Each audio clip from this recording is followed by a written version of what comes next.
It's an attack. America is under attack. On live TV, people are committing suicide. They're just jumping out of the building.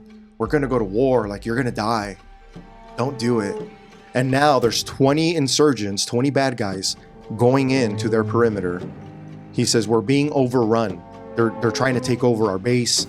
We need close air support and we need reinforcements. I was like looking at the gunfire and I'm like, dang, I'm going to go to that. They're waiting for me. I'm going to go to that. And he said, dear Lord, we pray that you would guide our bullets into the skulls of these savages and send them to the depths of hell in the name of Jesus. Amen. You know, it was like an out-of-body experience. My adrenaline is sky high. I'm focused, hyper-focused, like, oh man, I need to concentrate because I could die right now. Hey, if I die, I die, but I'm gonna die fighting. And that's the way it was. You just face fear. And that's what you do. That's war. You face fear. When I got out, I decided I was gonna kill myself.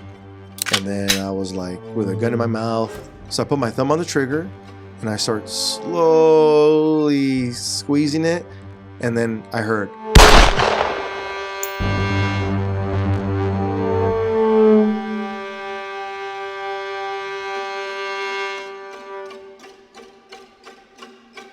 Fernando Arroyo. Did I pronounce it correctly? That's pretty good.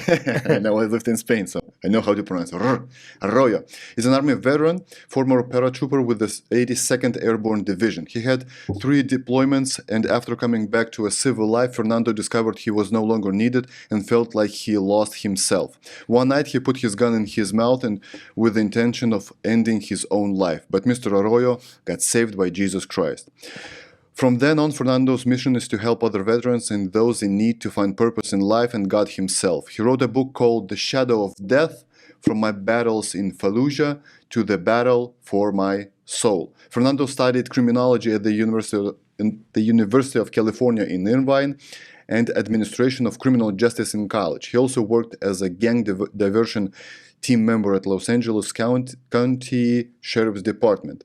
Now Fernando works as the Veterans Program Director at Step Forward Academy as a coach and mentor for veterans transitioning to civilian life. He helps them develop a career path to a living wage and connects them to a healthy community.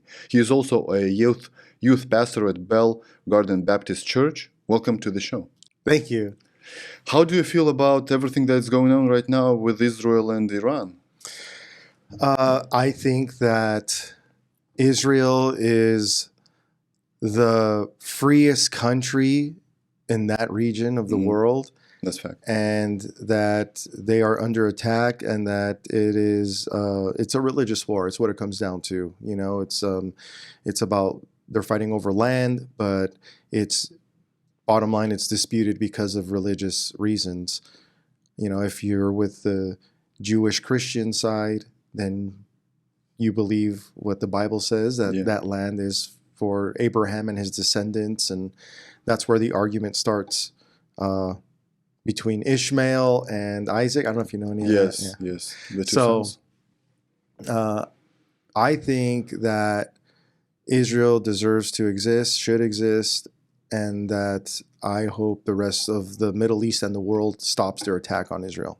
But it's so crazy that we live in the times where we're going to tell these stories to our grandkids, I want to say.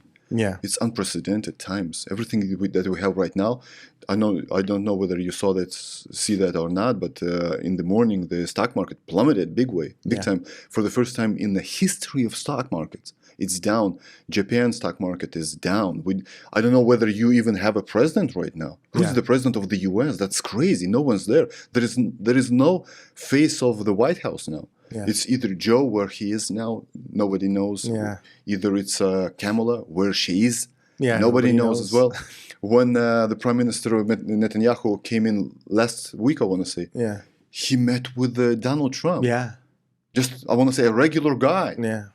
Former president, not the current president. That's crazy. Mm-hmm. You just wrote one book. I'm sure that's not the only book that you're gonna write because of everything that's going on right now. Let's get back to 23 years in the past. 9/11. Yeah. Do you remember yourself during the 9/11? Yeah. 9/11. I remember September 11, 2001. I was in high school, and it was my last year of high school. So I was, I always wanted to join the army as a kid. Hmm. Like growing up, that's all I wanted to do. I wanted, to fight. I wanted to shoot guns and do all this cool stuff. And then I remember on September 11, I got to school, and then I was not a good student in school. Like I was always the class clown. I was talking back to teachers. A lot of my friends were in gangs. I was just like I didn't really care about school, but every summer, so every time I finished a grade, I had to go to summer school in order to make up the classes I failed so that I could move to the next grade. And that's how it was. But I made it to my last year of high school. Then on September 11, I was late to school. And then I sat in the back of the class, my first class. And then I asked my buddy, my buddy Max, he was sitting there. I sat next to him and I said, did I miss anything? And he was like, nah, don't worry about it. He's like, the teacher was late too. Who cares? And it was Spanish class. And my first language was Spanish. Like, I'm not learning anything. Nobody cares. So he told me, he's like, did you hear that there was a bomb that exploded in New York? And I was like, no, I didn't hear about that. He's like, yeah, it was in the World Trade Center. A bomb exploded. I just saw like an explosion, and I saw, smoke, and then I had to leave to go to school. And I was, he saw that on the news, and I said, no, I didn't see it. And I didn't think anything about it. It's like, oh, a bomb exploded in New York. Like, okay, it's the other side of the country. I don't know what's going on. But then as I was walking to my next class, the bell rang. And normally, we're here in LA. I was in Bell Gardens. It's a East LA area. And there's always planes flying into LAX. It was quiet. And there was no airplanes. And I remember I heard, other kids in school as we're walking by, they're like looking up. They're looking up and they're like, man, it's weird, huh? Like, man, I wonder what's going to happen. There's no planes. I was like, what are they talking about? Like, there's no planes. Like, well, what happened? Like, something happened. So then I get to my class, my second class, and all the students are still there. The bell rang and no one left. Right? And I'm walking in and I'm like, why are they still here? And some of them are crying. And they're all watching a TV in front of the classroom. So I walked in and I look at the TV and I see the World Trade Center. And I see smoke coming out from like the top middle of the building. And then they show another plane hit the tower, the second tower. And everyone, like, some students are crying. I'm just like looking at this, like, what is going on? And then they're like, this is intentional. On the news, they're saying this is not an accident. Like, someone's doing this. It's an attack. It's an attack. America is under attack. And then I sat down and I'm watching this. And the teacher had to tell the students, like, hey, you guys got to go to your next class. Sorry. Like, all those others, the second class is coming in. You got to go. And as this is happening, I'm just like watching the TV. And then I saw people coming out through the smoke, men and women. And I could see them and they're like looking like, there's smoke. They're trying to breathe and they're looking out. They're looking down. And then I just see them just jump. Oh, man. Yeah. And I'm watching on live TV, people are committing suicide. They're just jumping out of the building because either they burn alive inside and they can't breathe and they're on, they don't want to catch fire, or you just jump out and end it. And they were jumping out. What did you feel back then? Frustrated? Angry? It was a mix of feelings. It was like I felt angry, right? Like, oh, we're under attack. This is wrong. A bunch of people are dying. And then I felt the anger, and then I also felt sad. I felt sad because I'm watching these people commit suicide, and I just felt like I couldn't do anything about it. You know, I wanted to do something. You're ready to go. Yeah. I wanted to do something. I don't know what, but inside me, it was like I'm here. I'm on the other side of the country. I can't do anything.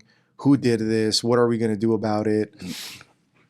And then I watched the towers fall one by one. I saw people on the streets running, and then like they were covered by all the dirt and smoke. And then both towers fell. And like all day at school, that's all there was no class. It was just every time the bell rang, I went to the next class and we just watched more. The teachers just had the TV on. And that's all we saw. And it was like this is a moment that changed the world. And we're watching it again and again. And then as the day went on, I heard that it was Al-Qaeda, a terrorist group called Al-Qaeda, that they're taking credit for the attack, and that they're protected by a group called the Taliban, and they're in Afghanistan. And then I started hearing about Osama bin Laden, and you know, like all this information started coming out about Osama bin Laden being the mastermind, and all these different names came out in Afghanistan, Taliban, Al-Qaeda. And my friends knew that I wanted to join. And they were like, some of them told me, don't do it. Oh, really? They're like, don't, man. Like, we're going to go to war. Like, you're going to die. Don't do it. And I thought, no, like I wanted to do this as a kid. Nothing interested me more than to serve. You know, school was boring. There was no other job I wanted to do. Like to me, to do this, to, you know, go through boot camp, and I wanted to jump out of planes. Like in my head, I had all these ideas of like what it was going to be like and how hard it was going to be. And like, I was looking for something challenging. And I also wanted to serve this country because my parents came here from Mexico, and they told me growing up, you know, even though I grew up poor here, it's like, you're lucky to be poor here and not poor in Mexico. Like you have shoes, you have clothes, you know, you have a house, you have a TV. Like there's so many things you have that to us here, it's like the basics. Mm-hmm. But the reality is most of the world doesn't have this, you know? Still. And my parents knew that because they grew up poor. And they were like, we are so blessed to live in this country. This is the greatest country in the world.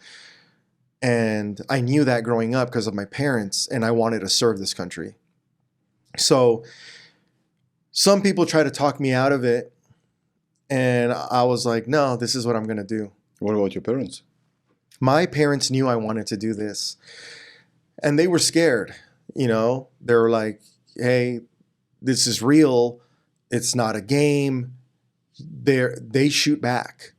If you go to war, they're going to shoot at you too. It's not just you over there, and it's not a movie. Do you understand that? And I said, yeah, I understand. And because I was 17 years old, eventually they had to sign to give me permission to join. Tell me about America prior to 9/11 and before. After, prior and after, what has changed? I remember before, America before 9/11, it was, how would I say this? There wasn't all this talk about terrorist attacks. There wasn't all this talk about airport security. There wasn't, the Department of Homeland Security didn't exist. Really? Yeah, it was formed after 9/11. DHS didn't exist prior to 9/11? No. How did you protect the border, for instance? So like Border Patrol was its own thing. So what happened on 9/11 is a lot of these different agencies didn't talk to each other. So the FBI had some information about these guys from Saudi Arabia that came over, and that they were taking flight lessons, I think in Florida. Yes. But they told the instructor, we don't want to learn how to land. We just need to learn how to fly. Red flag. Like, oh, you don't want to learn how to land. Why? You know, like these are like simple things, and I mean that's not a crime to say that, right? Like, well, that's not against the law. So like before 9/11, those kinds of things, they didn't look into that. So America was naive. Yes, pretty much. Innocent and naive. Innocent and naive America. It was like, these guys, they want to learn how to fly and not land. The FBI looked into it. You know, these guys have jobs here in the US. They blended in. They had apartments. They had their life. They had been here, I don't know for how long. I mean, you can't arrest them for that. So they just kept learning how to fly. And so there wasn't like, before 9/11, there wasn't this like in-depth look into people who are suspicious, or the Department of Homeland Security did not exist. And the biggest concerns, they weren't terrorists. It was like street gangs, or there were like, you know, homegrown terrorists like the Unabomber or other people like that. And after 9/11, the country changed. There's more security. The airport security beefed up. Department of Homeland Security, was created. Yeah. There's now more communication between agencies, more intelligence networks working together. There's more safety parameters. You know, like, I grew up poor here, right? So I never flew on an airplane. But my understanding is, when you back before 9/11, like, let's say you were flying out and I wasn't, I could drive you to the airport, park my car. I can go through the airport with you to the gate. We could have drinks, we could have food, and then at the gate, you know, when they're boarding the flight and you have your ticket, then that's when we say goodbye and I leave. And now, if you do not have a ticket, you cannot enter the airport. Yeah. You know, so like things like that changed. Now they have x-ray machines that, you know, you got to put your hands up, they check you. That stuff didn't exist back then. And countries like Israel, they had all this stuff. They had tight security. They were always on alert because they're always in the threat of it, under the threat of attack. And the US was innocent and naive, I would say, in that. And then after September 11, all of that changed.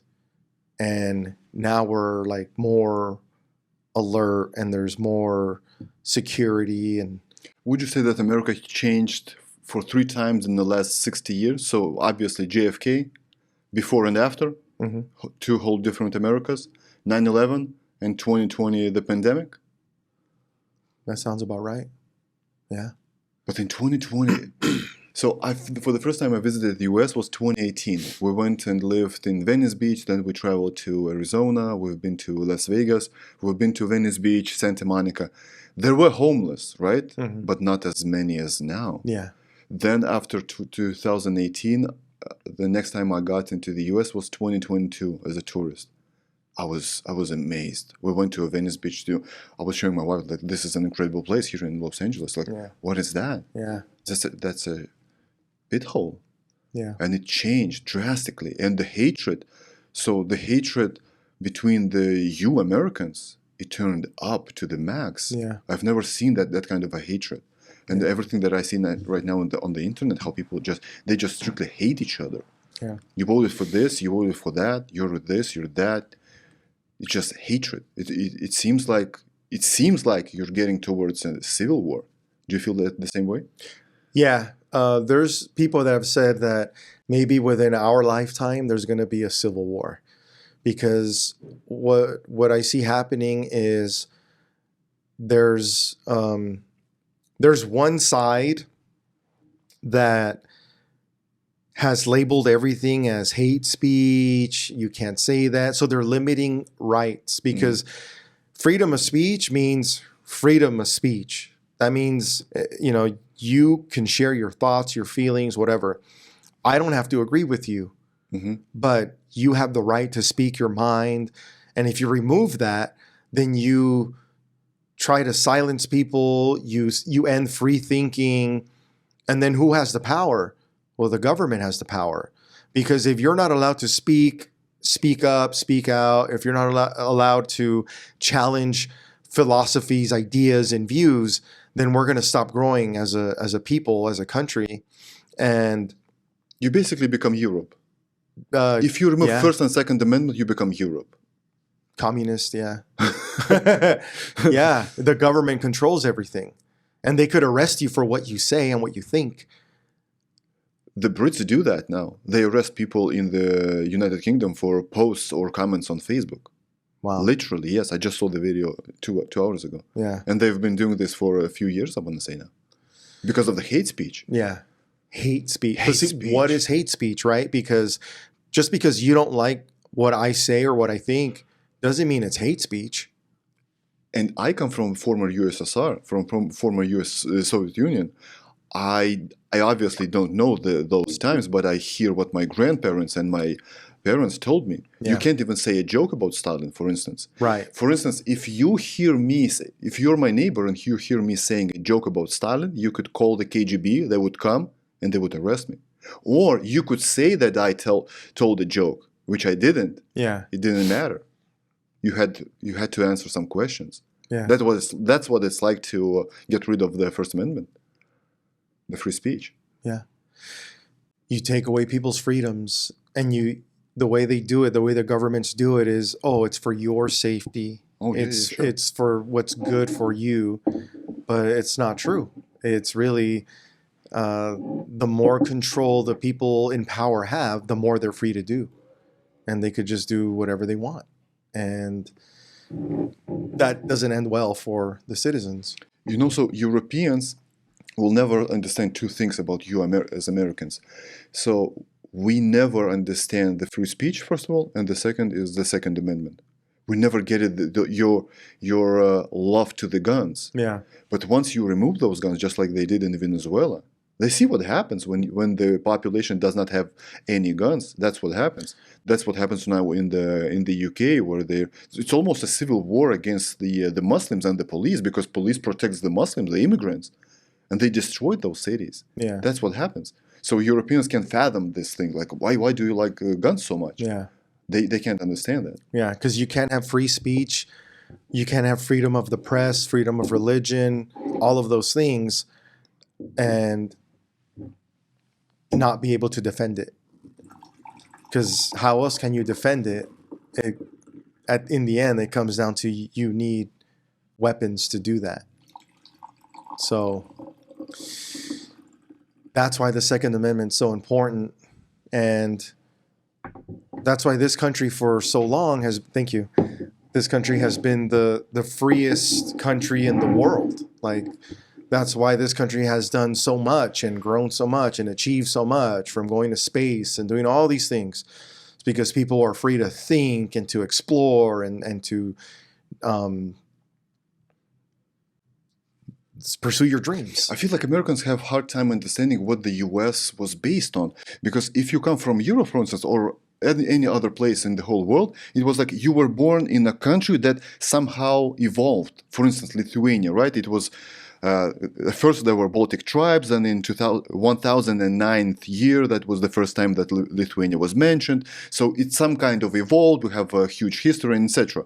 The US is like a startup. It wasn't a country, and you've built the country from the scratch. You took everything that was good from Europe, you removed everything that was bad from Europe, and you wrote the Constitution, you wrote the Bill of Rights, and that's why for 200 plus years it was and still is the most powerful and the most and the best country in the world, because it was built. It didn't evolve. It was built the same. It's like a business. Yeah. And most of Americans, especially those spoiled brats, they have no idea. Yeah. Why do people like America? Why do still people come to America in this kind of amount of immigrants? Yeah. If that's a bad country, like they say. Yeah. If they burn the flags, the Americans burn the flags, those spoiled brats, then don't you wonder why people still are coming to the U.S.? They're risking their lives to live here. There's a reason why. They don't understand it. So prior to 9/11, after 9/11, when was your first deployment? My first deployment was in 2003. A year So- after they told you that you're gonna go to Iraq, right? That was 2002. Then they said they found the weapon of mass destruction, right? No, I think it was 2003. 2003. Oh, the same I year. think so, yeah. Okay, gotcha. So after 9/11, then I joined, and then I graduated high school, and then I went to Fort Benning, Georgia, did infantry training, jumped out of planes, did all that, and then went to Fort Bragg, North Carolina, 82nd Airborne. And that's when all the WMD stuff started in 2003, that they found weapons of mass destruction in Iraq. And then Saddam Hussein did not let the UN go in there into these facilities and inspect. He refused. So then he was told, if you don't do that, then we're going to have to go in and disarm you. So he refused. And then that's when eventually the invasion of Iraq happened. Why do you think that happened? Because after 15 years of after this event, we were told that there never were WMD, right? Yeah. So if Saddam Hussein knew that he does not have those weapons of mass destruction, why didn't he let the UN to investigate? So I think he did. And I think that he was shipping them out. And from what I've heard and read from a book from one of his former generals, that he was stashing those WMDs, or there were chemical bombs, Yes. in Syria. And then when we went in, there were factories and there were chemicals that were found, but there was not like bombs put together. So there wasn't no, smoking gun, they say, like we go into a factory or a warehouse and there's weapons of, these chemical weapons assembled, but he had everything to make them. But the ones that were assembled, his inventory, it was shipped out to Syria and I think some to Jordan.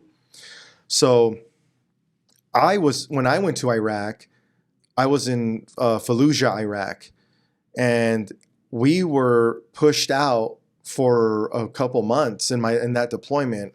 I think it was north of Fallujah, and we were at a weapons factory, right? And we called it the RAD site, the radiation site, because there were high levels of radiation there. And there was what's called a NEST team, nuclear emergency, I don't know, this nuclear bomb team that was there. And I wasn't on this mission, but some of my friends were, and they were given these radioactive strips to wear that it lets you know how much radiation there is. And after a certain amount of exposure, you have to get away from it because you can have serious physical consequences. Yeah. So there was radiation, there were chemicals. I remember we went in one of our missions, one night we went to this a chemical weapons factory, what used to be a chemical weapons factory. And I remember going in there, we went in and we had night vision on, infrared flashlights and lasers. And we go in there and it was like I got pepper sprayed. I went in there and all of us immediately, it was like, start coughing. We had to like help each other out of this building. There was some chemicals in there. Something was in there. So years later, when the war in Syria broke out, and then when Trump was president, I remember in Syria, what's his name? Bashar al-Assad or whatever his name is. Assad, yes. He used chemical weapons in his own country. And Trump found out where these, not Trump himself, but the U.S. military, found out where these missiles originated from. And they dropped like 80 missiles and destroyed these factories or these buildings. But it's believed that a lot of those chemical bombs were from Iraq. From 2003. Yeah. Why did you join Airborne? Why not the Marine Corps? So in California, you always hear about the Marines. Camp Pendleton is down here. I was interested in the Marines. Like, oh, I heard they're the first ones in, and like all these things you hear, And then I talked to a Marine recruiter, and they could not guarantee me my job. They were like, I said, I want to be in the infantry. I want to fight. They said, well, we can put you on a list or something that says that that's what you want to do. But when you join, we put you where we need you. So I could be a cook, I could be a truck driver, or whatever else. The Army said, we can guarantee what you sign up for, you get it guaranteed. It's in writing. And then I heard about Airborne. They're the ones like on call, ready to go anywhere in the world. Within 18 hours, they'll be there. They parachute in, like all this, cool stuff. And I was like, oh, that's better. That's what I want to do. I had never been on an airplane before in my life. Oh, man. You got lots of testosterone. But I saw it on Discovery Channel. And I was like, oh, what is this? Like, they're like, oh, that, I saw it. And it was the Army. It was the 82nd Airborne. And they're jumping out of planes, and they're talking about what they do and how they like take over enemy airports. They'll jump behind enemy lines into an enemy base, yes, parachute in, take over it, and make it an American base. And then they spread like a virus, And I was like, that's pretty cool. Like, when you're airborne, you're always surrounded because you go deep behind enemy lines. They drop you off. And I was like, that's what I want to do. And then when I went to the recruiter and I said, hey, I want to be airborne infantry. And he's like, oh, that's stupid. You really did say? Yeah. So he was like, oh, no, you don't want to do that. That's dumb. He's like, why do you want to jump out of a plane? He said, I like for the plane to land before I get out. You don't need to jump out of the plane. And then he said, I can offer you $20,000 if you join to be a cook in the Army. The Army needs cooks. One-time payment. Yeah, 20,000. It's a bonus. Sign-up bonus, $20,000. And he's like, have you ever had $20,000? Back in 2003? Back in 2001. Because yes. So September 11, 2001 happened. And then September 29th, I signed up. Mm. So just a few weeks after I joined. But I had to wait to graduate high school to go to training. So, I'm still in high school. I'm poor. I grew up in a one-bedroom house, sleeping on the living room floor next to my brother. And they're telling me, have you ever had $20,000? And I was like, no, I've never had $20,000. He's like, you sign right here. Be a cook. You don't got to jump out of planes. Hey, maybe you could even get out, start your own restaurant and like whatever. They were trying to sell me on this. And I looked at it and it was in writing, $20,000, all that. And I slid the paper back. And I said, no, I don't care about the 20,000. I want to fight. I want to jump out of planes. I want to do something where I'm going to be there. It's guaranteed that I will go to war, that I can do something about 9/11. And he was like, all right, I'm telling you, it's going to be miserable. It's not Hollywood. You're going to jump at night. You're going to have all this combat gear. It's like 200 pounds or more. And 200 pounds of gear. Yeah. Parachute, reserve parachute, your big old, the rucksack, the backpack that has your food, your water, ammunition. It has, what else? Batteries for radios. Like there's a lot of gear that you have to carry. And at that time, your weight was what? Oh, I mean. Under 200. Yeah. Definitely. When I joined the Army, I was like 138 pounds. No. Yeah. Skinny little Fernando. So I was a skinny kid, and I was like, this is what I want to do. The recruiter tried to talk me out of it. He gave you a chance just to cook food and eat a lot of food and just to pump your muscle. That's it. You'd be big, huge, muscular. I was like, nah, I want to fight.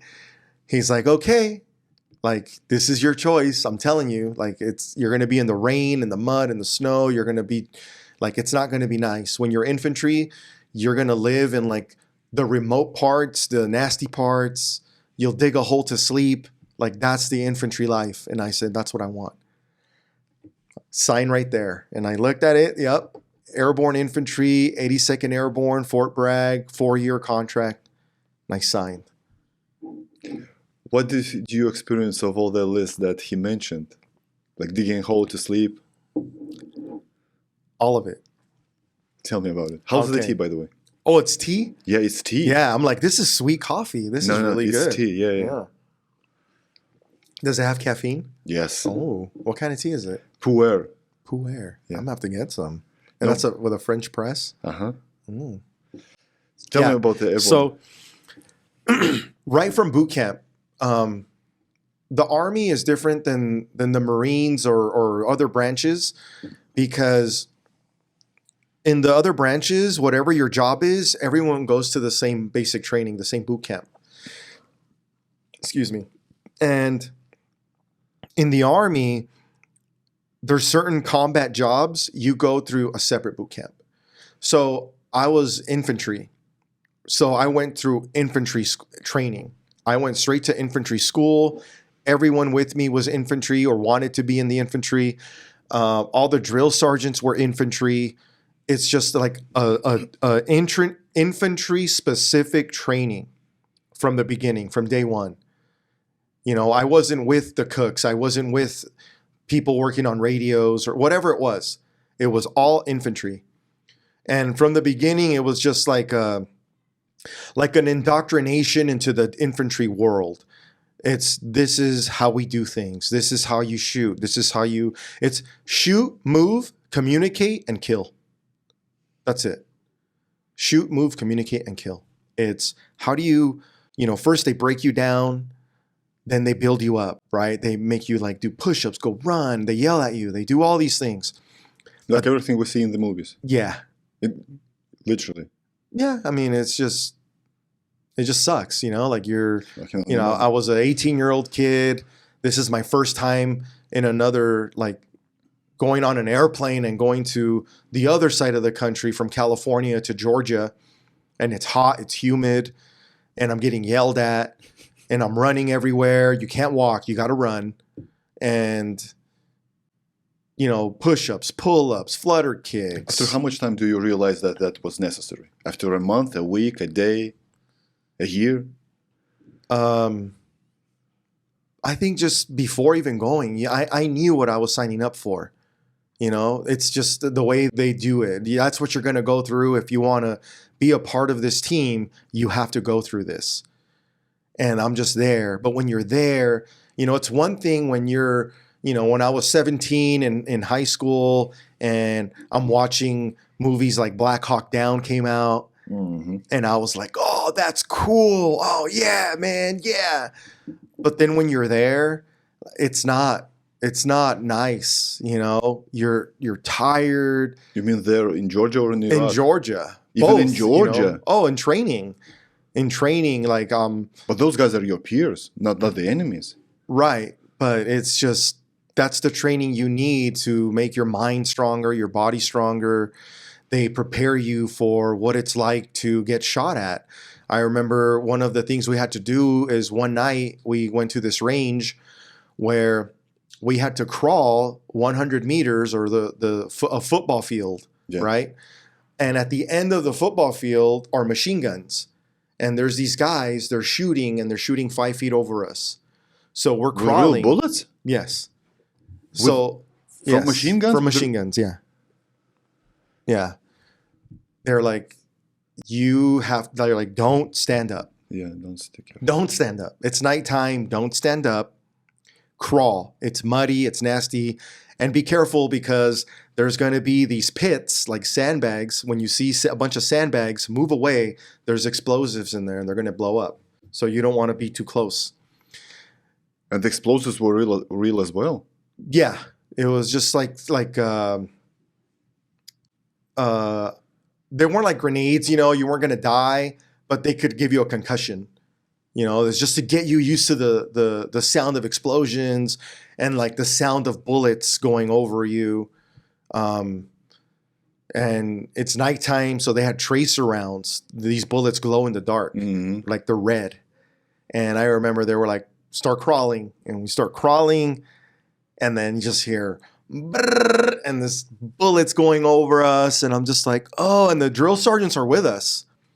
They're with us, and they're like, keep crawling, like just keep crawling.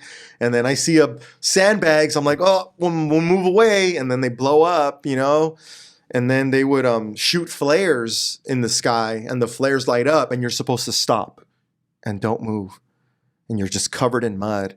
And then once the flares turn off, then the machine guns start again, and the explosions start. You keep crawling, and that's it. Like, you do that 100 meters, and like that was just part of training. That was one of the events. Was there ever a point in life when you regretted joining the army? No. Well, okay, yes. When I first got there, I just turned 18. This is my first time leaving my home, right? Leaving my family. I'm in this place. And the first week before you start basic training, you're getting all your equipment, you're getting medical examinations, you're getting shots. And I remember there was a church service. And they said, anyone wants to attend church service on Sunday, you can go. And I remember going there, and I'm sitting there. I don't know anyone. And then my head is shaved, and everyone's head shaved. And I got an army t-shirt on and shorts, and I'm sitting there. And then the chaplain, the preacher, he's talking about how, we're going to face challenges, and this is going to be a scary experience in the beginning, but it's going to get better. God is with you. And then I started to cry, and I felt embarrassed. And I was just like, put my head down. I'm wiping my tears. Like, it hit me. Like, I'm not home anymore. My mom, my dad, they can't help me. I'm here. I signed up for this, and I'm about to start this journey. I don't know what's going to happen, how hard it's going to be. It's just, I felt alone. It's like, I don't know these people. And then after that, then we get picked up by the drill sergeants, and then you start training, and then you start meeting people. You train together, you suffer together. You just start, like, you become brothers. Camaraderie. Yep, camaraderie. Like, hey, we have to work together to do this. People are arguing, but then you like have to learn to work together. And then by the end of basic training of then it was infantry school too. All of us went through it together. We were all close, and we just knew each other. I knew people's sense of humor. I knew people where they were from, their story. Like, we made fun of each other. It was just, we all knew each other. Well, first of all, thank you for your service. Yeah. And can you at least try to explain the audience and to me what is war like? What do people still have no idea about the war? Well, I think for movies, people think that war is like every day you're just in like a trench or like some hole in the ground, and there's just people running at you, and you're like, oh my God, nonstop. Like, that's not what it's like. Also, people think that you're just given a weapon and you're put with a bunch of other guys, and they're just like, just fight. And like, no, it's not what that's like either. Mm-hmm. Everything has order. There's an order to everything in the military. I was stationed at Fort Bragg, North Carolina, and it's 82nd Airborne Division, 3rd Brigade Combat Team, 1st Battalion, 505th Parachute Infantry Regiment, Bravo Company, 1st Platoon, 1st Squad. Oh, wow. Alpha Team. Cherry on the top. And I was a rifleman, and I'm a part of a team, and there's a big picture, and there's a lot of moving parts, but you train together, you live together, you are a band of brothers, and then you go to war together. And there's a mission. There's always a mission. It's not just, hey, you're just going to be here and just walk around blindly, or just, I don't know, wait here till someone shoots at you. Sometimes it feels like that, but there's always a mission. There's always a mission. There's always there's the main mission. So when I was in Fallujah, we were fighting the insurgency. So there's former Iraqi army soldiers that hate America, and because they lost their jobs, because once we invaded, which I don't know, I disagree. Maybe they shouldn't have done this. They disbanded the police and the military, and then there was looting and rioting. You mean Iraqis? In Iraq. Mm-hmm. So they got rid of the Iraqi army and the Iraqi police, and they said they wanted to start from scratch. So there was no law and order, and there was people looting, rioting. There was like all kinds of disorder, right? So people, and then all these police and military, now they hate us. They hate Americans because we took their job away, and they're starting an insurgency. And then Iran was providing weapons and bombs. And like, hey, you guys can fight back. We'll teach you how to make improvised explosive devices, how to make roadside bombs and booby traps.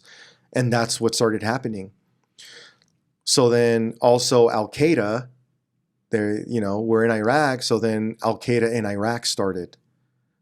Mm-hmm. Right? And then you have Abu Musab al-Zarqawi. He was the leader of Al-Qaeda in Iraq. And like in the movie American Sniper, they always like talk about they're hunting him, Zarqawi. So when I was there, that name, we heard about him, Zarqawi. He was leading the Al-Qaeda in Iraq. There was an insurgency. They all started joining together. And eventually they became ISIS. So our mission was counterinsurgency. We wanted to, we use different methods working with special operations units in Fallujah as well, with U.S. Army special operations units. They were using cell phones and different intelligence methods to track down the insurgency, the insurgents, the leaders.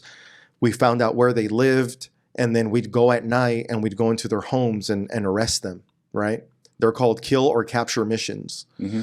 But then some of the other missions we did were to go to the mayor's office and to speak to the leaders of the city of Fallujah and talk to them. And, what do you guys need? You guys need, trash service. You guys need help. Trash service? Yes. Like, think of a city. Mm-hmm. You need your trash picked up. You need a supply like, food. You need clean water. You need, there's things like infrastructure that a city needs. And if you can maintain that, build that up, it's going to make, the people are not going to be restless. They're not going to be as violent and all that, so it's stuff like that. And then also working with them and saying, okay, look, we're going to help you with this. We're going to help you with clean water. But also we want help finding these bad guys that keep bombing our base or that keep doing bad things. So we do for you, we expect you to do for us. And so we were doing different missions like that. And it's not, again, like the question was, what do people not understand? It's like, we're not just there just shooting a bunch of people, going through a city and just shooting women and children. The opposite. We wanted to protect women and children. We wanted to protect the innocent people. And we wanted to be strategic and find the bad guys and get them out. Unfortunately, when you're in a city, when you're in a populated area, there is going to be collateral damage because these bad guys would use people as shields. They would attack us from like a school. They would attack us from a crowd in like a shopping street, like a market street where people are selling meats, fruits, vegetables, and they'd start shooting at us. And we have to shoot back to defend ourselves. Why did civilians did not resist? Why didn't they fight back? They didn't have any guns? So we allowed the people of Iraq to have one AK-47 per household. They had guns, just like we have a Second Amendment. Like we wanted them to have a Second Amendment. But I believe what happened is like these insurgents would do these things, but they would turn it on us. Like, oh, look at these Americans. They're shooting innocent people. How dare they? They're the bad guys. They're killing our people. And the people are like, yeah, they're killing us. Things weren't like this when Saddam was here. When Saddam was here, we weren't getting shot at. It's the Americans. They're the problem. And that's what they would do. So it's a war between both sides of, no, we're here to give you freedom. We're here to give you food. We're here to help you build your city, create jobs. But the insurgents are saying, no, look, they're shooting at you, even though they're the ones shooting at us. If they didn't shoot at us, there'd be no problems. So it's a back and forth, and it's kind of like Israel-Palestine. Yes.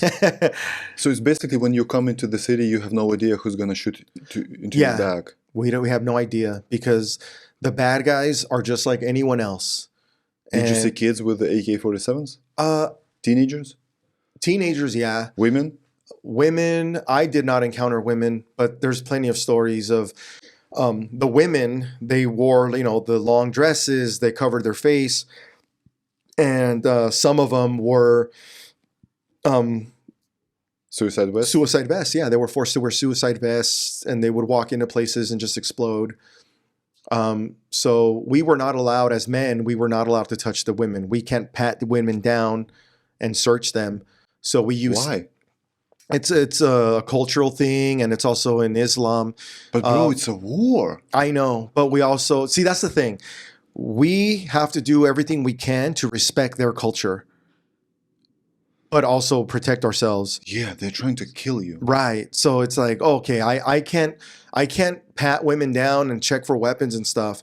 But what we started doing is we started using our female soldiers to do that. Oh, they can. I got you. So whenever we would go to a bad guy's house at night, we kick in the doors, clear the room, we separate the women and children from the men, and then we search the men, we get whatever, the weapons and stuff, and then we have a female soldier with us, and then she'll go and search all the women and children.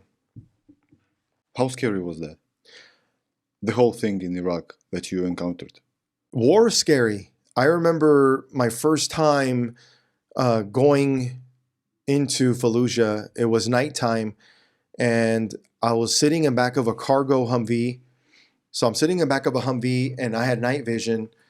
And again, everything has order, right? So at 9 p.m., 2100 hours, the plan was we're going to leave, and we're going to go into the city, and we're going to look for a fight. It's called movement to contact, but it's seek and destroy. Right? Search and destroy, seek and destroy. So I'm sitting in back of this Humvee. We're all just waiting for the time so that we can turn the trucks on and go into the city. But while I'm sitting in back of the Humvee, there's a bunch of bullets flying from the city into the sky, like hundreds of bullets. They're glowing red, green, and we're watching it. What does it mean? So we had a team of military intelligence. They had a Humvee that had this big antenna that comes up, and they could listen to the radios and telephone conversations. And what they were intercepting was that the insurgents, all these bad guys, were in the streets of Fallujah. They're shooting in the air, and they're saying, when the Americans come in tonight into the city, we're going to kill them, and we're going to kill them all, and all this stuff. So that's what was going on. They were challenging us to a fight. They're shooting in the air, saying like, come on, let's go, fight us. So we were going to go fight them. And I had just turned 19 years old. And I remember I was like looking at the gunfire, and I'm like, dang, I'm going to go to that. They're waiting for me. I'm going to go to that. I felt nervous. I was scared. And I remember before we left, we said a prayer. And our chaplain, Chaplain Knight, he was like former special operations, special forces, Delta. I don't know. He's like just a badass guy. And then he started, he changed his job to be a chaplain to share and, pray with the soldiers and stuff. And he came to us and he's like, all right, like gather around, man. He was from Texas. He's like, bow your heads, let's pray.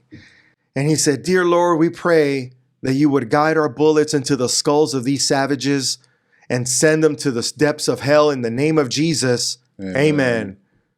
Let's go. Like, all right. And then we got on the Humvees, locked and loaded, went out there, went into the city, and there was nobody. And we're driving up and down looking for a fight. There's no one. But every now and then I saw someone with a cell phone in an alley. You know, they're spotters. They're like, hey, the Americans are moving this way. So they're like, hey, keep your eyes open.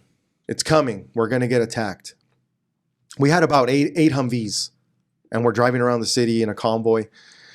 Then we go to the outside of the city by the Euphrates River, and then there were 2 explosions. And then I saw 2 rocket-propelled grenades, 2 RPGs. They flew like 5 feet over my head. And there's a lot of tall grass, and there's like some homes along the Euphrates, and we're just getting shot at. And I'm just shooting back. It was just like, I didn't even think about it. All the training I went through, all of it, it just like, it kicks in. You know, it was like an out-of-body experience. My adrenaline is sky high. I'm focused, hyper-focused, like, oh man, I need to concentrate because I could die right now. And I had my night vision, and I had an infrared laser. It's called a PAC-4, and it's zeroed. So like whatever my laser points at, that's where my bullets are going to hit, right? Mm-hmm. So the Humvee speeds up because we're trying to get out of the kill zone. There's bullets flying. I could hear them, like the sonic boom of the bullets going past my head. And then I remember to my right was my team leader, Corporal McGuire, and he's reloading his grenade launcher. And he said, hey, he hit me in the shoulder. He's like, there's a guy running, and he had an AK. Like, he's trying to run and get a better position to shoot at us. You know, this is all happening fast. I aim my laser at him, and I start shooting, and I watch my bullets go in him. And then he falls in the tall grass. He disappears. I ran out of ammo. I say, changing mags. I drop the 30-round mag. I get a new one, put it in, let the bolt go forward. I aim, and then ceasefire, it's over. So I fired 30 bullets, and then it ended. And then I was told later in reports that we killed like eight or more bad guys. And I remember after that, getting ambushed, getting shot at, shooting someone. We spent the night in the desert. We just went out to some part of like north of Fallujah, and we like just circled our Humvees to set a perimeter. And there was a hole that was dug, and that's where you pee and poop. And then there's security, like you for 30 minutes, you're going to be on the machine gun, and then we're going to switch. And I remember, at night in Iraq, you could see all the stars. Mm-hmm. Very beautiful. Shooting stars. That's something about combat too. Iraq and Afghanistan, the most beautiful nights. Because there are not a lot of lights from the city, right? No, not city lights. No light pollution. You're out there. Yeah, no light pollution. And I remember I was just thinking, oh man, people are trying to kill me, right? It's like my dad said, hey, they shoot at you too. And I felt a fear. And I knew that tomorrow I'm going to go out again. And the day after that, I'm going to go out again. And I could die. And I had a fear. And eventually, as I kept going on missions, I've been through several roadside bomb explosions. I've been shot at. I shot back. All these things. Like, there was always moments of adrenaline, but you kind of start losing the fear of dying. I just thought, hey, if I die, I die, but I'm gonna die fighting. And that's the way it was. You just face fear. And that's what you do. That's war. You face fear. What's the worst thing that you saw in that war? Losing a friend, a peer? Well, you said in that war, but I was in Fallujah for 7 months. I was in Afghanistan for 3 months. And then I was in Benghazi, Iraq for 15 months. So are you talking about the whole thing? Yeah. The whole your experience. So the whole thing after, almost 2.5 years of being in war, my last deployment, it was 15 months. And I was in Benghazi, Iraq, which is, it's more north in Iraq. And it was June 25th, 2007. And we were in the Benghazi oil refinery. like couple miles outside of the city of Beiji. And we would live in that refinery for like days at a time, 3-4 days at a time. And from the refinery, we would patrol like the local towns, and we would go on missions, based on whatever information we had about bomb makers and terrorists in the area. After those 3 or 4 days, another platoon would come and take our place, and we would go back to the main base. Mm-hmm. And we got to take showers, eat hot food, and Gotcha. it was better. So, well, on June 25th, 2007, another platoon came, took our place, and we were leaving. Excuse me. And we had 4 Humvees, 4 people per Humvee, so we had 16 paratroopers, right? Just 16 of us. And that's what's called a small kill team, is what it was called. So we worked in small kill teams. And I was in the first Humvee. I was now a squad leader. This was like, I'm past 4 years of serving. I'm a sergeant. I'm a squad leader. This is my 3rd time in war.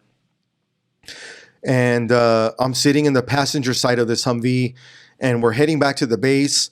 And then I think it was me or Jerry, my buddy Jerry, spotted a tire on the side of the road with wires sticking out of it. So we're like, it's a bomb. Mm-hmm. So we call it up. We blocked traffic on the highway. And then we're waiting for the bomb squad, the Navy EOD, to show up to blow this bomb up. And that's going to be like an hour. And while we're waiting, I get a call on the radio, and my buddy Jerry says, get out of your Humvee and look back towards the city of Beiji. And before I do that, Tito Taylor, he's on the 50 cal machine gun on the turret of the Humvee. He turns around and he goes, oh my God. And I said, what? What is it? And he didn't answer. So I open my door and I get out, and I see a mushroom cloud coming out of the city. Big old cloud just flying into the sky. Well, at the time, we got a bunch of briefings that the bad guys, they were making a lot of car bombs. So they don't have jets like we do that can drop 2,000-pound bombs on a building.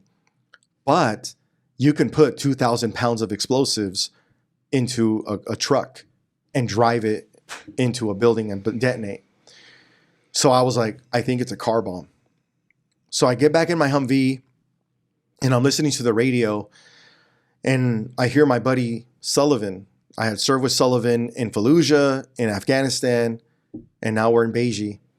And I heard his voice. I knew he was there. He was in Charlie Company. I was in Bravo.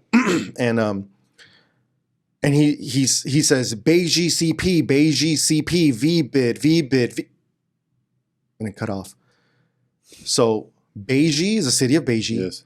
CP is command post. That's the little base in the Yes. city. And VBID, VBIED, vehicle borne improvised explosive device. It's a car bomb. Then I hear their captain who's there. And as he's talking, he's yelling, and I could hear gunshots. And he says on the radio that they just got hit by a suicide car bomb. There's an Iraqi police station that's right next to where they are. Like, they share the same area. And the car bomb the suicide bomber drove into the Iraqi police station, detonated. The Iraqi police station is wiped out. That there's 19 or more Iraqi policemen dead. And now there's 20 insurgents, 20 bad guys going into their perimeter. He says, we're being overrun. They're trying to take over our base. We need close air support, and we need reinforcements, or quick response force, it's called. So we got called and told, turn around and go over there and help them. So we're driving towards this mushroom cloud, and I'm like, my heart's like, bumping. I don't know what I'm going to get into. Maybe when I get there, all my friends are going to be dead. Like, I don't know. So I'm thinking the worst. Everyone is dead. The bad guys are going to take over the building, and now we're going to have to fight and take over the building again. And as we're driving through the mushroom cloud, one of my soldiers, Marty Lee Holland, he's a Christian. He had gone to like a Bible college. He always, talked about Jesus. And he just said a prayer out loud. And he said, Lord, because it was quiet, right? We're in this Humvee. We're just hearing the radio. Hey, there's more bad guys over here. Oh, we're getting shot at, all this stuff. And we're just listening to it. And I'm like, oh man, this is bad. And we're driving right to it. And it was like quiet. And then Marty Lee said, Lord, I pray that you would protect the men of Charlie Company and protect us. In Jesus' name, amen. And then I said a prayer to myself. And I was like, God, I know my relationship with God wasn't good. I grew up going to church. At 13, I believe in Jesus Christ. I was baptized. But when I went to war, I lost friends. I saw a lot of bad things. And then I questioned God's goodness. How could God be love and be good? And look at this death. Look at all this destruction. But that morning, driving to that cloud, I thought, today's probably going to be the day that I die. And I said, God, I know I haven't been good with you. I haven't been praying to you like I should. Forgive me. And if I die, I just pray that I would be with you. Amen. We pulled into the city. We start taking sniper fire. So they're trying to shoot at my gunner at Tito on the 50 cal. And I hear the bullets hitting, bing, because we have an armor Humvee. Yeah. And it's just like, bing, bing, bing, bing, bing, like a hammer, And I told Tito, I said, hey, stay low. Watch rooftops and windows. If you see anyone, anyone with a gun, you pop and smoke them. And he's just looking around. And then we went into the city, and it looked like it looked fake. It looked like a movie set. I got you. The whole city? The part of the where the car bomb exploded. Mm-hmm. And the reason I say that is because there was like pieces of the Iraqi police station, like the rubble, the rocks, like just concrete all over the streets. There's a big crater in front of on the street in front of the Iraqi police station. There's just a hole in the street where the bomb blew up. Mm-hmm.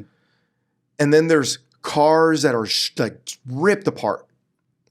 And there's a white Nissan truck halfway up a telephone pole. Like it flew in the air, hit the telephone pole, wrapped around it, stuck. And the telephone pole's like leaning and the truck's like up there, like it flew in the air. And there's body parts. And it's just like, it just looks fake. It's one of those things that you see. It's so shocking. It's so shocking. It looks fake. I got you. Mm-hmm. It's like, wow. That is that an arm? Mm-hmm. That's a leg. So we park our trucks in front of where the bomb was blown up. And I got out. And then I went to where the Iraqi police station used to be.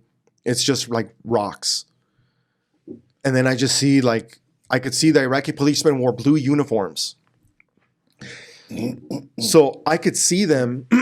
I could see them in the rocks. And like some of them are missing arms. Some are missing their face. They have holes in their body. And there's something like when you see someone who's dead,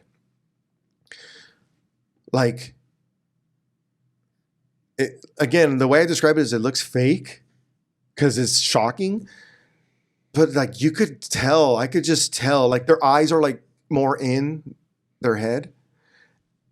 Their mouth is open and and it's like there's soul left. Like, you know, that's a body, but there's no life. I don't know. That's just something I noticed. Well, my buddy Sullivan came out. There was where he was staying, there's concrete like walls that were put up, and they're still up. And there's a 2-story building behind there where Charlie Company was, where a platoon from Charlie was, and that's where my buddy Sullivan was. And he came from around the building, and he had a bloody nose. You know, he's in full combat gear, and he like starts walking towards me, and I see him, and I'm like, oh, you know, like, thank God he's alive, you know? And I'm like, hey, dude, what's going on? And he says, this is what he said. I just killed 20 insurgents, and I'm going to go play with their bodies later. And I was like, all right. So what's going on? He's like, we're taking fire from that 3rd-story building. Like, the bad guys keep coming into that building, and they're trying to shoot down at us because they have they could see. We got bad guys down this other road. They're using cars as cover. So like, one guy will drive a car, and there's like other guys behind it, and they even use the garbage truck. So like, one guy's driving the garbage truck, and then they're, you know, behind it and shooting and trying to like get close to us. He says they're moving in teams of 5 or 10. We're surrounded, and there's a road that leads to our main base, forward operating base Summerall, where the ground reinforcements are coming. Mm-hmm. And they put like 20 or more bombs on that road. So it's going to be an hour before they can get to us, because they have to go through the road, clear it, blow up the bombs, like 20 bombs. It takes a while. So he also said there's no air assets available. Like, all the helicopters and airplanes, they're helping other units. There's not enough air assets for everyone. So it's going to be about 30 to 45 minutes before we get anyone in the air. He said, we're on our own. It's going to be about an hour. Tell your guys to conserve ammo and take well-aimed shots. Don't waste your bullets. Make sure you hit. And then he walked away. And then he went to the rooftop where all the other guys from Charlie were, and I was down on the street with my platoon. And then for an hour, it was just like, we're getting shot at, we're shooting back. Then it's like stops. And then, oh, we're taking fire now from this side. And then we're shooting there, and then it stops. And it was just like that. Like, if they shot at us from this building, we returned fire. We shot shoulder fire rockets into it, you know, killed a bunch of guys, and then it stops. But, oh, now they're over here, and there's more guys here, and then now that we're taking fire from here, and that's all we kept doing. And there's guys on the streets, and they're using cars trying to get close, and we're shooting at that. And in that 1 hour, there were reports after it was all over that we killed like 200 people. 200? Yeah. It was 170 to 200 was like the estimates. And as we were shooting, fighting, you know, these waves, finally air support showed up. And then these, they're called Kiowa helicopters. And they're black helicopters. They got 50 cal machine guns and rockets. And where the pilot and co-pilot are, there's no doors. Mm-hmm. And they're flying low. Like, when they showed up, it was like, yeah, and we're cheering. You know, they could see us, we could see them. Like, I could see them flying, and we're like, yeah, woo, and they're like, yeah. And then that's when they're called forward observers. Like, there's one attached to each platoon, and they're the ones that are working with the pilots and stuff, and they're calling in airstrikes, and they start doing gun runs. And every time they shot rockets and machine guns into buildings, we're like, yeah, and they fly by low, and we're just like, man, it felt so good. And then I remember eventually they ran out of ammo. You know, they fired the machine guns, they fired all the rockets. So then what they started doing was they had their own rifles. So then they started flying by, and they're shooting from the helicopter, and they're throwing hand grenades from the helicopter. And That's wild. Yeah. And they did that until they ran out of ammo and hand grenades. Then they threw smoke grenades, and they were like, look, where we throw smoke, like there's pockets of bad guys so that we can call indirect fire. And then they flew off. And then we called indirect fire and dropped bombs and stuff. And then eventually a jet showed up, a fighter jet, like a F-16 or something, flying real low to scare everyone. And then all the bad guys left. And it was over. And after it was over, I remember feeling like just tired. I was exhausted. Mm-hmm. All the adrenaline, everything. I was like, man, I'm tired. And so I was told, oh, we need to move our Humvees inside of the perimeter so we could have walls covering us. And I'm telling my driver, Carlson, I'm like, hey, I need you to get in the Humvee. I need you to bring the Humvee in here. And then I heard a pop, and then I saw dirt just fly in my face. Pow! I was like, what the hell was that? Mine. And then, no, Carlson starts laughing. He's like, I think someone's trying to shoot you. And then I looked, and I'm like, oh yeah, there's snipers over here. He just tried to shoot me. So I grabbed him and threw him behind the wall. I'm like, move! And then I put him behind the wall. And I was like, all right. Like, he didn't get me. Crazy. Yeah. Can you describe me Iraq? If anybody's watching has never seen Iraq, or maybe he's just watched some photos or in the movies, it's almost like a desert with no greenery. It's very hot. And it feels like, back then, did it feel like hell? Sometimes it was 120 degrees. Oh, wow. Humid or dry, like here in Dry. Cali? Like here in Cali? Yeah, 120. And I was wearing full combat gear.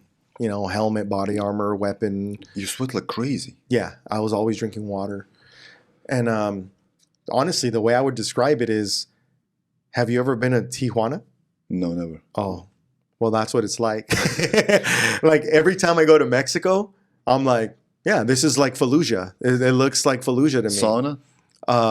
Like not the heat, not just like it's hot, but just like it's third world. It's like the streets aren't like, there's like potholes in the streets. The buildings look old. They need new paint. They need, it's just like, there's a lot of like advertisements, a lot of billboards. There's like people drive like idiots. They're just honking at each other all the time. That's what it's like in Iraq, like honking, and it smells like cow manure. Like what? Like cow crap. Okay.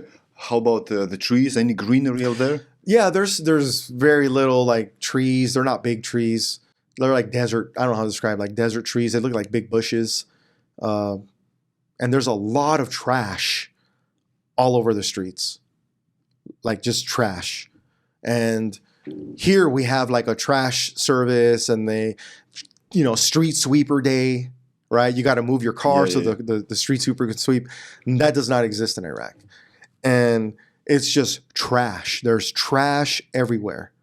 And I remember in Fallujah, there was like a part of the city, like towards the outside of the city, like in the north, I think. Excuse me. That it was just like trash. Like that was like the city dump. And people just threw their trash. It's just trash. They don't burn it. They don't try to hide it. It stinks. They just don't care. Yeah, it's filthy. It's cultural. Yeah. Like in India.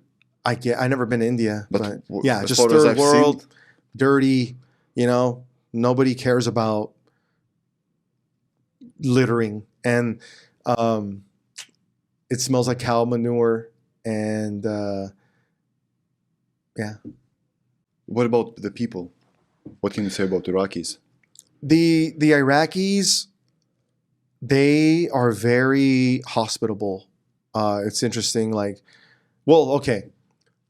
There's just like here, there's like Los Angeles. Think of Los Angeles is big. Yes. A lot of space. If LAPD You know, they're patrolling Watts or South Central. The people hate them. Yes. The people there hate them. But then if you're patrolling like Encino, you know, I don't know, people are friendlier.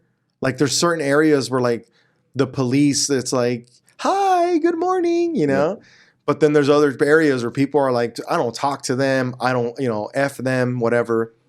If a murder's committed, like, I'm not telling you anything, you know? It's like that. There's certain parts, certain towns where we would go and like all the kids come out of their house and they're just like, yay! And we give them candy and they want to like talk to us. You carried candies? Yeah. Why? To give it to the kids. Why? Just like, you know, build relationships, you know, have a good rapport. So there was towns we go in and like, I remember we had my last deployment, the Girl Scouts, they just kept sending us cookies, you know, and we had stacks of boxes of Girl Scout cookies. You got from here, from the US? Yes. Yeah, they would ship them over to us. And I got tired of Girl Scout cookies. I'm like, man, we have so many Girl Scout. God bless you, Girl Scout cookies or Girl Scouts. But man, that was a lot of Girl Scout cookies. So we thought, why don't we take boxes with us and we can give them to the kids? So then the kids would come out from like, certain towns, right? They come out. They're like, America, America. That's how they yell. And then we start throwing cookies, giving them candy, you know, take pictures with them. But then there was towns when we would drive into the town, all the kids knew, get in the house. Don't talk to the Americans. Because the people there hated us. And there were bad guys in that town. There were, you know, they knew like that there were bomb makers there. There was bad things happening. And so we'd go to the town. People hide away in their houses. Moms grab their kids. Like they don't want to talk to us. Close their doors, their windows. They don't like America. As a Army veteran, how do you feel about the 2012 Benghazi incident? I think that was terrible. I actually, one of my friends I served with, he later joined the special forces, and he was in that area, and he told me he briefed Hillary Clinton on the threat, and she didn't care. He briefed her. Why? Tell me why she didn't care. I don't know. You got to ask her. Like, she just doesn't give a shit. I guess it's like all these reports like, hey, there's like possible attack. There's all these things that could happen. We want extra support. We want extra assets. And they're just like, no, no, no. I don't know if it's because they didn't want, I don't know what they were thinking. I don't know. But it's honestly, your own people. I don't know. It's your own people, right? Americans. Like they need help. They need assets. And all of it was denied. All of it was denied. It was like, no, no, no. Nah, you're good. You don't need all that. They didn't want to increase American presence there. I'm sure it's more political, you know, like they don't want it to look like there's, you know, another war building up that America's going to be a part of and all this stuff. It's politics. And then look what happened. And they didn't have support. Terrible. And then there were special forces units ready to go in case something happened, and they were told no. There was guys, you know, teams of fighter pilots that were ready. They got on their planes and they were told, no, stand down, don't go. So it was stuff that could have been prevented. I don't understand why that happened, or why, you know, they refused. But being in the military after this incident, how can you rely on this government if they betrayed one of your own? Not one, 4 of them, right? Oh, got more. killed. I mean, think of all the CIA people, all the dignitaries. Yeah, there was a lot of people that felt alone that day, and Respect vanished right away from military guys to the administration. well, I'm pretty sure. Yeah, you can't trust them. You know, if that's what the government's going to do, it's like a lot of people start getting out of the military. You know, I'm gonna do my time and leave. There was just like a lot of, it was under the Obama administration. Mm. There was just a lot of changes they were implementing, like trying to make the military more inclusive and all these things. And they're worried more about like an image instead of being effective in combat, which is what the military is supposed to be. Can you explain me why? That's lunacy. For votes. That's lunacy. It's for votes. You know, look at us. Votes Look, of we're who? the American people. Like, look what we're doing. We're Americans care whether in the army there are gays, lesbians, transgenders, queers, and all those people? I believe mean, you care about the safety of this country. right. So I think that the loudest voice in this country comes from Hollywood and comes from the big cities like Los Angeles and all these other cities that are all Democrat. And that's, you know, the majority of the agenda right now is this whole inclusivity and all these things. And it's not about like the best person for the job. And it's not about having an effective military that can fight and win wars. It's about, oh, we want to be more welcoming to whatever populations of people. But then that means you cater to those people and you turn away the majority of Americans that are patriotic and actually want to serve. And right now what we're seeing is the military is having trouble recruiting people. The lowest all time. The lowest all time. And they're even talking about a possible draft because they're not meeting their numbers. Because people don't, the people that want to serve are the kind of people that are patriotic, that are conservative, but that's not who they're catering to. That's not who they're advertising to. And the people they're advertising to don't want to serve. They don't want to serve. And the ones who want to serve, they don't want to serve for this administration, right? Right. They want to change. Yeah. They want Trump. Yeah. When was America divided? When did this happen? I think after September 11, there was like, America was united. There was the whole United We Stand, American flags everywhere. Man, it felt really good. Like, heck yeah, America. Like, you know, you mess with the wrong country and America, America. I think that two things happened. One is this war in Afghanistan and Iraq was made too long. It was dragged out too long. And that gave the, you know, and from a political standpoint, Democrats now had ammo against the Republicans. Oh, they're warmongers. All they want to do is kill people. We need to bring our troops home. Why are we there? All that stuff. And then once the more deaths were happening, that's when people thought, why are we there? And then there's now division happening where it's our side against their side. Their side is wrong. They want to go to war and all this. If you, yeah, go ahead. Under what administration the racism spike have you seen? Or the division spike have you seen? Obama. Obama changed things. Every time I ask this question, like 5 to 6 of the guests told me the same thing. Yeah. Blacks, Hispanics, whites, doesn't matter. Yeah. Obama did this. Obama divided the U.S. So what happened is a lot of my, like when I got out of the army, a lot of my friends stayed. They wanted to make it their career. They wanted to finish their 20 years. But a lot of them had been wounded. And after 20 years, you retire and you retire, you get a pension, all that, right? The benefits, okay. Right, all the benefits. But some of them had been wounded, but they weren't disabled. You know, they maybe got shot or whatever. They healed. They're still able to do their job. They have a lot of war experience, combat experience. These are seasoned warriors. When Obama came in, he wanted to downsize the military. So they started with anyone who's been wounded, you got to get out. And that's it. But you got no chance of getting those 20 years and getting the pension and the benefits. Yeah.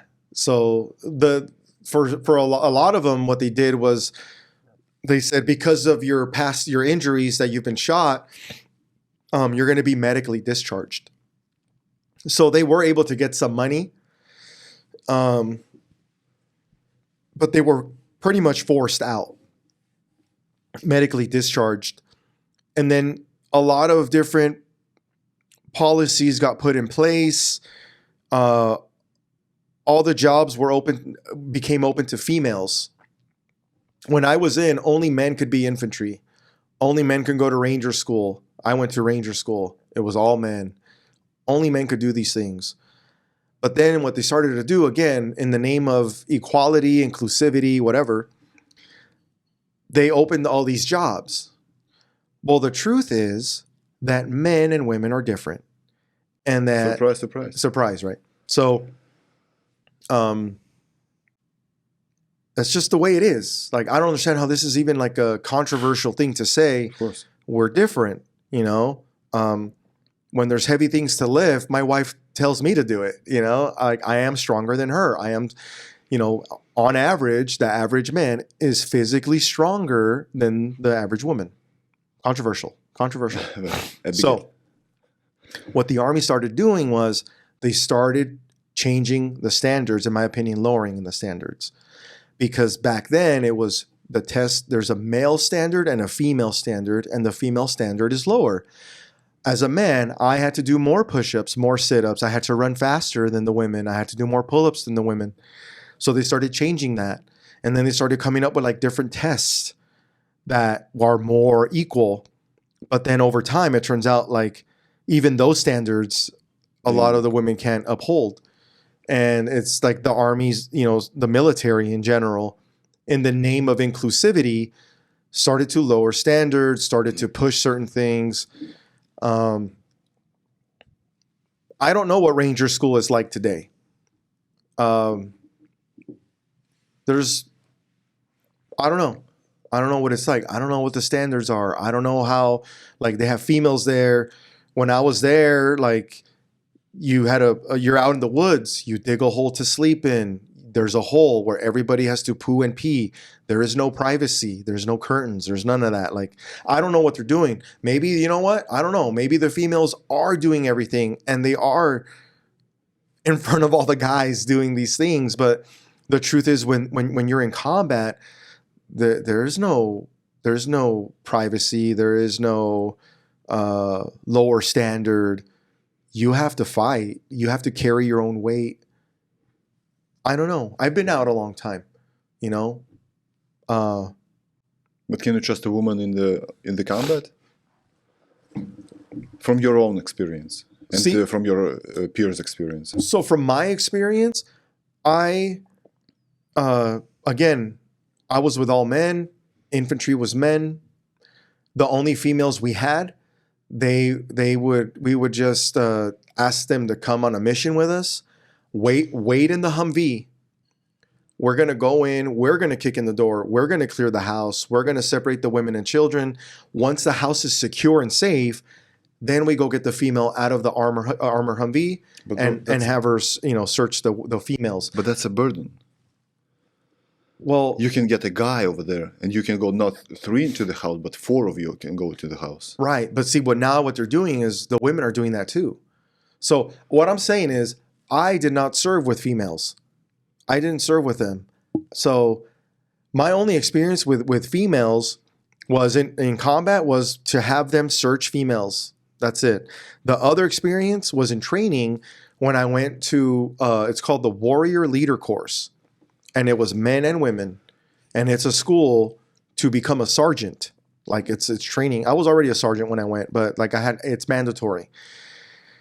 And what I experienced there, you know, I never met a female in my time in service that I thought, wow, like, man, she's a stud. Like she's strong and she can do more push-ups than all the guys, or like that just didn't happen. I never saw that. I never did. But at the same time, men, we are more protective, right? If we have a woman in our company, we tend to protect her. Yeah. Whether we have peers which are males, you're like, yes, we're in one team, but you look out for your after yourself. Mm-hmm. Yeah. I don't know what that's like to have a woman next to me in combat. But why do you think this decision was made? So prior to that, you had no problem with the military, right? 1990s, early 2000s. Then something clicked, has changed in their minds. They've decided to go DEI. Yeah. Why? I mean, it's all Who was this behind all this? It can't be just Obama. No, I think it's social pressure. Again, it comes down to From who? From feminists? from like this whole stuff that's happening with, again, when you look at the major populations in this country, like it's all the major cities, they're going to be left wing, they're going to be Democrat, it's going to be that kind of, they have the loudest voice, they have the biggest say. They, you watch TV, Hollywood, everyone's talking about this, like we're all equal, we're all able to do the same thing. And then that trickles into politicians saying, well, we want, we support the people and we hear you and you're oppressed. You're oppressed because you're being told you can't do this job, so we're going to remove those barriers and allow you. And honestly, if the standards were equal and you did not lower them, great. Some of the women would draft because they would do those exams. Right. Like if you want to do this job, we're not going to lower our standards for you to do it. The standards are there. Like we don't want to lower the quality of people. Keep the standards the same. I'm good with opening it up to everybody, but you got to meet the same standard. That's all it is. What about 2021 withdrawal? What do you think about that? With what? Withdrawal from Afghanistan. Oh, the withdrawal. We had to get out of there. Like, we've been there 20 years, but the way it was done was wrong. Right? My opinion. It's all my opinion. All the listeners, like, what do I know? I'm just speaking my mind. But do you think there is a single person in the U.S. who thinks you did right? I'm pretty sure there's like Biden supporters out there that are like, who has nothing in common with military, right?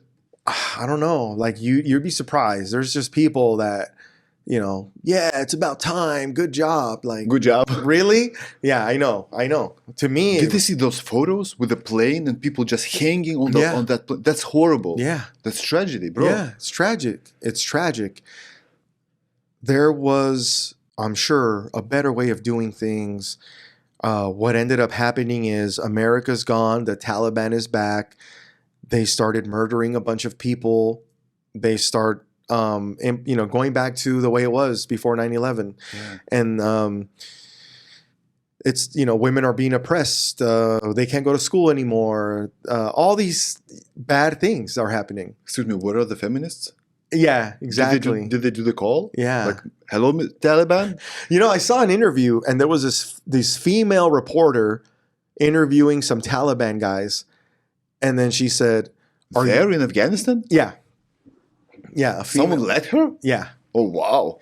And then she was asking these Taliban leaders, like, do you support equality and do you support women's rights to vote and get an education?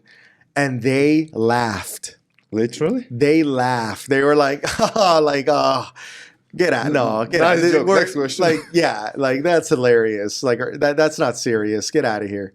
Yeah. They're like, no, there is no. She should ask whether, do you like whole milk or you prefer oat milk in your latte? That's the same kind of question. Yeah. Tell me what happened after war, after you came back to the U.S. So before my last deployment, I was going to get out of the Army. I signed up for 4 years, but I got a letter and it said, attention to orders, you are stop loss. What does it mean? Stop loss means that the Army, it's a time of war. My unit was going to go to Iraq and they need the manpower, so they can't lose people. So I'm going to have to stay. So I ended up staying over a year and a half past my 4-year contract. Then I come back after 15 months in Benghazi, Iraq, and then I got another letter and it said, you got 10 days to get out. So then I had to like turn in my gear, do all these medical appointments in 10 days. get paperwork filled out, all this stuff. And then I got a piece of paper it's called a DD-214. And that has all my medals, my information. And they said, make sure you make a lot of copies of that because that's the only proof that you served. And yeah. And they said, if you lose the papers, that's it? You got to order them from somewhere in St. Louis. There's an office. But yeah, they're like, make a lot of copies of that. Good luck. And then I came back to California, and I was at the time you're 23? 23. 23. Yeah, 23 going on 24. And then I come back and I'm going to college. And I had a lot of, anxiety because I was always on alert. I was always looking around like there's a lot of people. I don't feel safe. I just felt like I was still in war. I got you. And eventually I started having nightmares. And then what did you dream? Like combat? Just like, it's weird. It's weird dreams. I had weird dreams. I had this one dream that, like, I have several dreams, but and I would wake up and I would write them down on my phone, like, oh man, I don't want to forget this. I'd wake up sweating. And at the time you lived with your parents or alone? I lived with my parents for a few months, and then I moved out.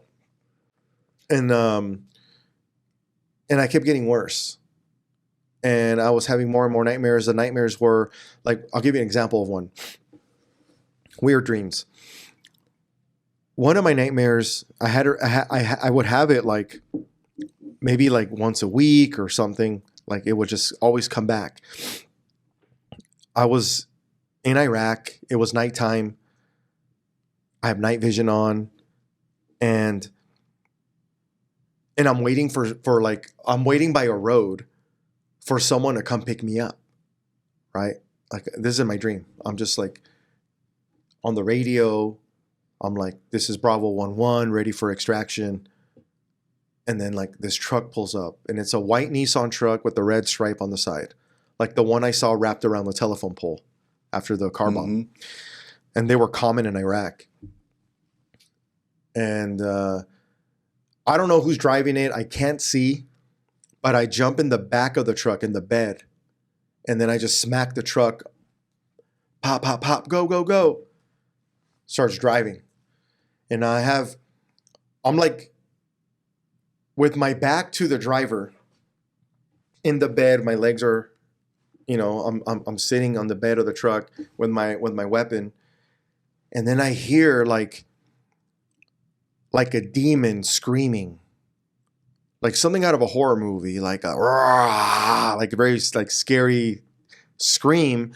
And I see someone running on the road getting closer to me. And I'm like, go, go, go, go faster. And the truck is like, I could hear the engine like, and it's like, we're going fast. But this thing's still catching up. And it's like, I don't know why, but it's this like girl.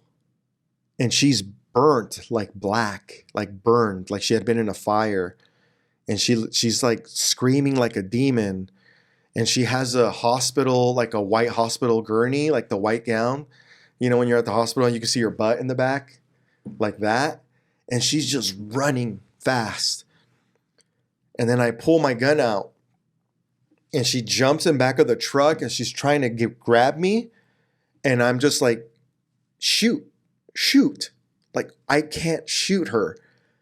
And then she grabs me and I wake up. And I'm sweating, I'm breathing. And at the time I was sleeping with a gun under my pillow.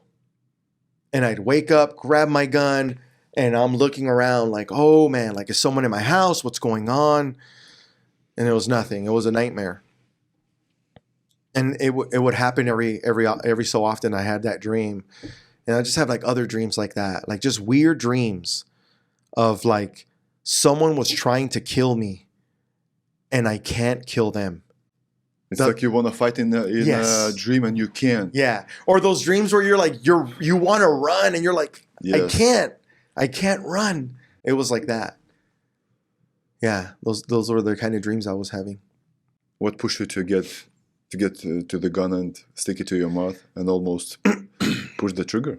So when I got out, first of all, my last deployment, we had a fellow soldier. He committed suicide. He hanged himself In Iraq? in Iraq. Why? I think his wife said she was divorcing him, and he took his own life. She was taking the kids, took all the money. He just She's crazy. She's a bitch. that happened a lot. Can you just wait? You know what? It's terrible. That should never happen. Also, with that, selection is key when you pick a woman. Of course.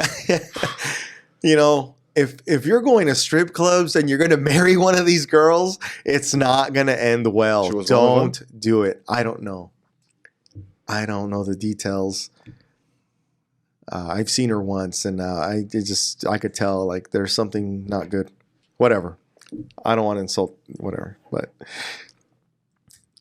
okay. So that guy took his life. There was another guy. He was having mental health issues. He wasn't in my platoon. He was in some other company or whatever. He shot himself with a machine gun, like 5 bullets, like pop, pop, pop, pop, right? Because you pull the trigger and it just it sprays.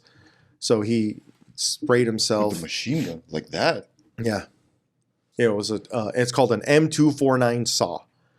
So it's a squad automatic weapon, and it's belt fed. And the ones we had that had a collapsible stock, so it got pretty small, and you could hold it. I don't know what he did. He just went brrr, It was supposed to tear him apart. just went up his head. So then when we got back home, one of my soldiers was struggling with his marriage. He had been struggling in Iraq, and then the struggle continued. It got worse when he got home. He ended up getting divorced, and then eventually I got a bunch of phone calls from friends like, did you hear what happened? He hanged himself, you know? And as time went on, there were more suicides. It's a common thing It is. against veterans. Yeah, there's like 22 suicides. The number that gets thrown around is that 22 veterans commit suicide every day. Every day. Every day? Every day. That's the statistic. 1 an hour. I guess so. Yeah.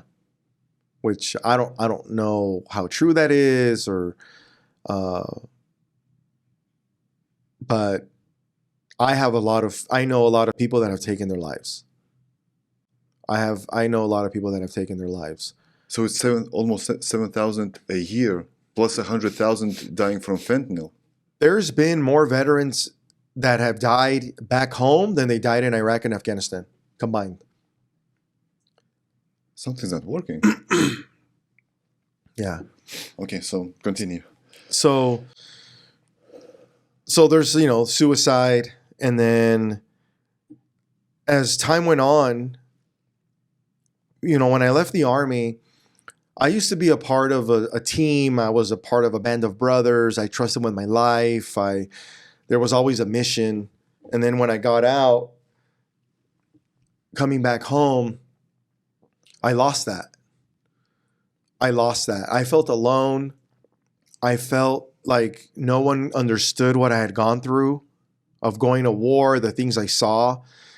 A lot of people, when they found out that I was a veteran, all they wanted to know was like, did you kill someone? And man, they want to know the worst things that I saw and things like that. They're just like, I don't know you, but you're just like, hey, like, it's entertainment. Yeah, and you don't want to recall that.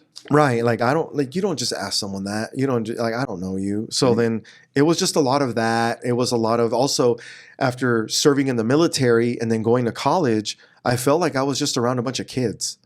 Mm. I'm 23, 24 years old. I'm surrounded by, these are 18 to 21 years old, maybe. Even the older ones that were my age or older, they were just like, they lacked maturity. They lacked life experience. I had seen the worst. I had gone to war. I led troops in combat. I saw what the outside of the United States, what the world is like. And we're very blessed and spoiled here. And then I come here, and then I just felt like, people were ungrateful and complaining and spoiled, and I just didn't relate to people. So I felt alone. And then I reached a point where I wasn't getting enough sleep at night because of the nightmares. I would work Monday through Friday. And then, so also, I ended up collecting shopping carts. That's what I did for work. That's the job I got. And I just felt like I was a failure. And I felt like I was a failure, like I was alone. I felt like no one understood me. I was going to church, but I wasn't involved. And I thought it was weakness to tell people what I was going through. A lot of men in general commit more suicide rates are higher among men than women. Yes. Because for men, it's like, no, I'm a man, suck it up, until like you break and you give up. So I thought no one understood me, but I don't want to tell anyone. It was just like this. It was weird. And I remember reaching a point where I just thought, you know what? Like every day I would think about dying. Like, man, maybe I'll get hit by a car, or maybe I could join the army again and go back to Afghanistan, but this time I'll die. Like I was trying to find a way to die that was like, I guess, more honorable. Like if I go back to war and die, then I die a hero. If I, jump in front of a car to save someone, then I'll die a hero. Like these are the thoughts I'm having every day of like ways I could die, that I hope I die that way or whatever. And then finally I reached a point where I was like, you know what? I'm just going to kill myself. I felt hopeless. I felt alone. I felt like no one understood me. I felt like I didn't want to share what I was going through because no one would understand. You had no connection with parents? With my parents, like I didn't feel comfortable talking to them. Like, hey, mom, like, let me tell you what I'm going through. What about your brother? No. I just felt like no one would listen. I felt like I just didn't want to open up to anyone. Yeah. Isolation is dangerous. And that's what happened to me. I isolated. I didn't want to be a burden to people. I didn't want to bother anyone with my problems. That's what I thought. So then I reached a point where I decided I was going to kill myself. So I drank some alcohol. I was in my studio apartment, and I was sitting on my couch in my studio apartment, and I put a gun in my mouth. And then I was like, with a gun in my mouth, I was like, all right, like this is it. This is the end of my life. My best days are behind me. I went to war, jumped out of planes, went to Ranger School. I served with some of the best human beings in the world. That's it. That's it. That's good. That's the highlight of my life. That's going to be the end of it. So then I put a gun in my mouth, and then in my mind, I said a prayer. And I said, God, if you're there, save me. And it was just quiet. And I was crying with a gun in my mouth. And I thought, God doesn't care. He doesn't care. It's time for me to just die. So I took the safety off, and I put my thumb on the trigger, and then I had my eyes closed, and then I said, I'm just going to start slowly putting pressure on the trigger, and then it's going to pop, and then it's going to end. And now, that's it. So I put my thumb on the trigger, and I start slowly squeezing it, and then I heard pop, and I dropped the gun. And I was like, what is that? What happened? And I check my back of my head. There's no blood. I'm looking around. There's no blood. I had a Bible on my office desk in my studio apartment, and it was a big one. I still have it. It's a New American Standard Bible. And in the back, it has the Greek and Hebrew. So it's a thick Bible. It just fell off my desk to the floor. Literally. Just fell. And that's the bang I heard. So I just fell to my knees. And I was just asking God, God, I'm sorry. Forgive me. I need help. Like, I've been sucking it up. I'm good. Drinking alcohol, self-medicating, not telling anyone what was going on. I just felt alone. I felt empty. I felt like no one understood me. I was just in a very dark, depressed. Every day I felt depressed. I felt sad. I felt like life was meaningless. Like I had no purpose. And then that happened. And then I realized God is here. God does love me. I have a purpose. He has a purpose for me. And I fell on my knees and I prayed and I'm crying. I said, I need help. And then I don't know if it was the next day or a few days later, a high school friend of mine who also served in the Army, he got a job with the Department of Veterans Affairs. And his job was to help veterans get connected to help. And he had been bugging me for a few months. Every few weeks, he texts me, hey, bro, just, I know you've been a war. I think you should talk to someone. And I'd be like, nah, that's for wussies. I don't need that, whatever. And he reached out to me again. And his name's Luis España. We recently reunited on my 40th birthday just last month on July 9th, or before that we celebrated, but it was good to see him.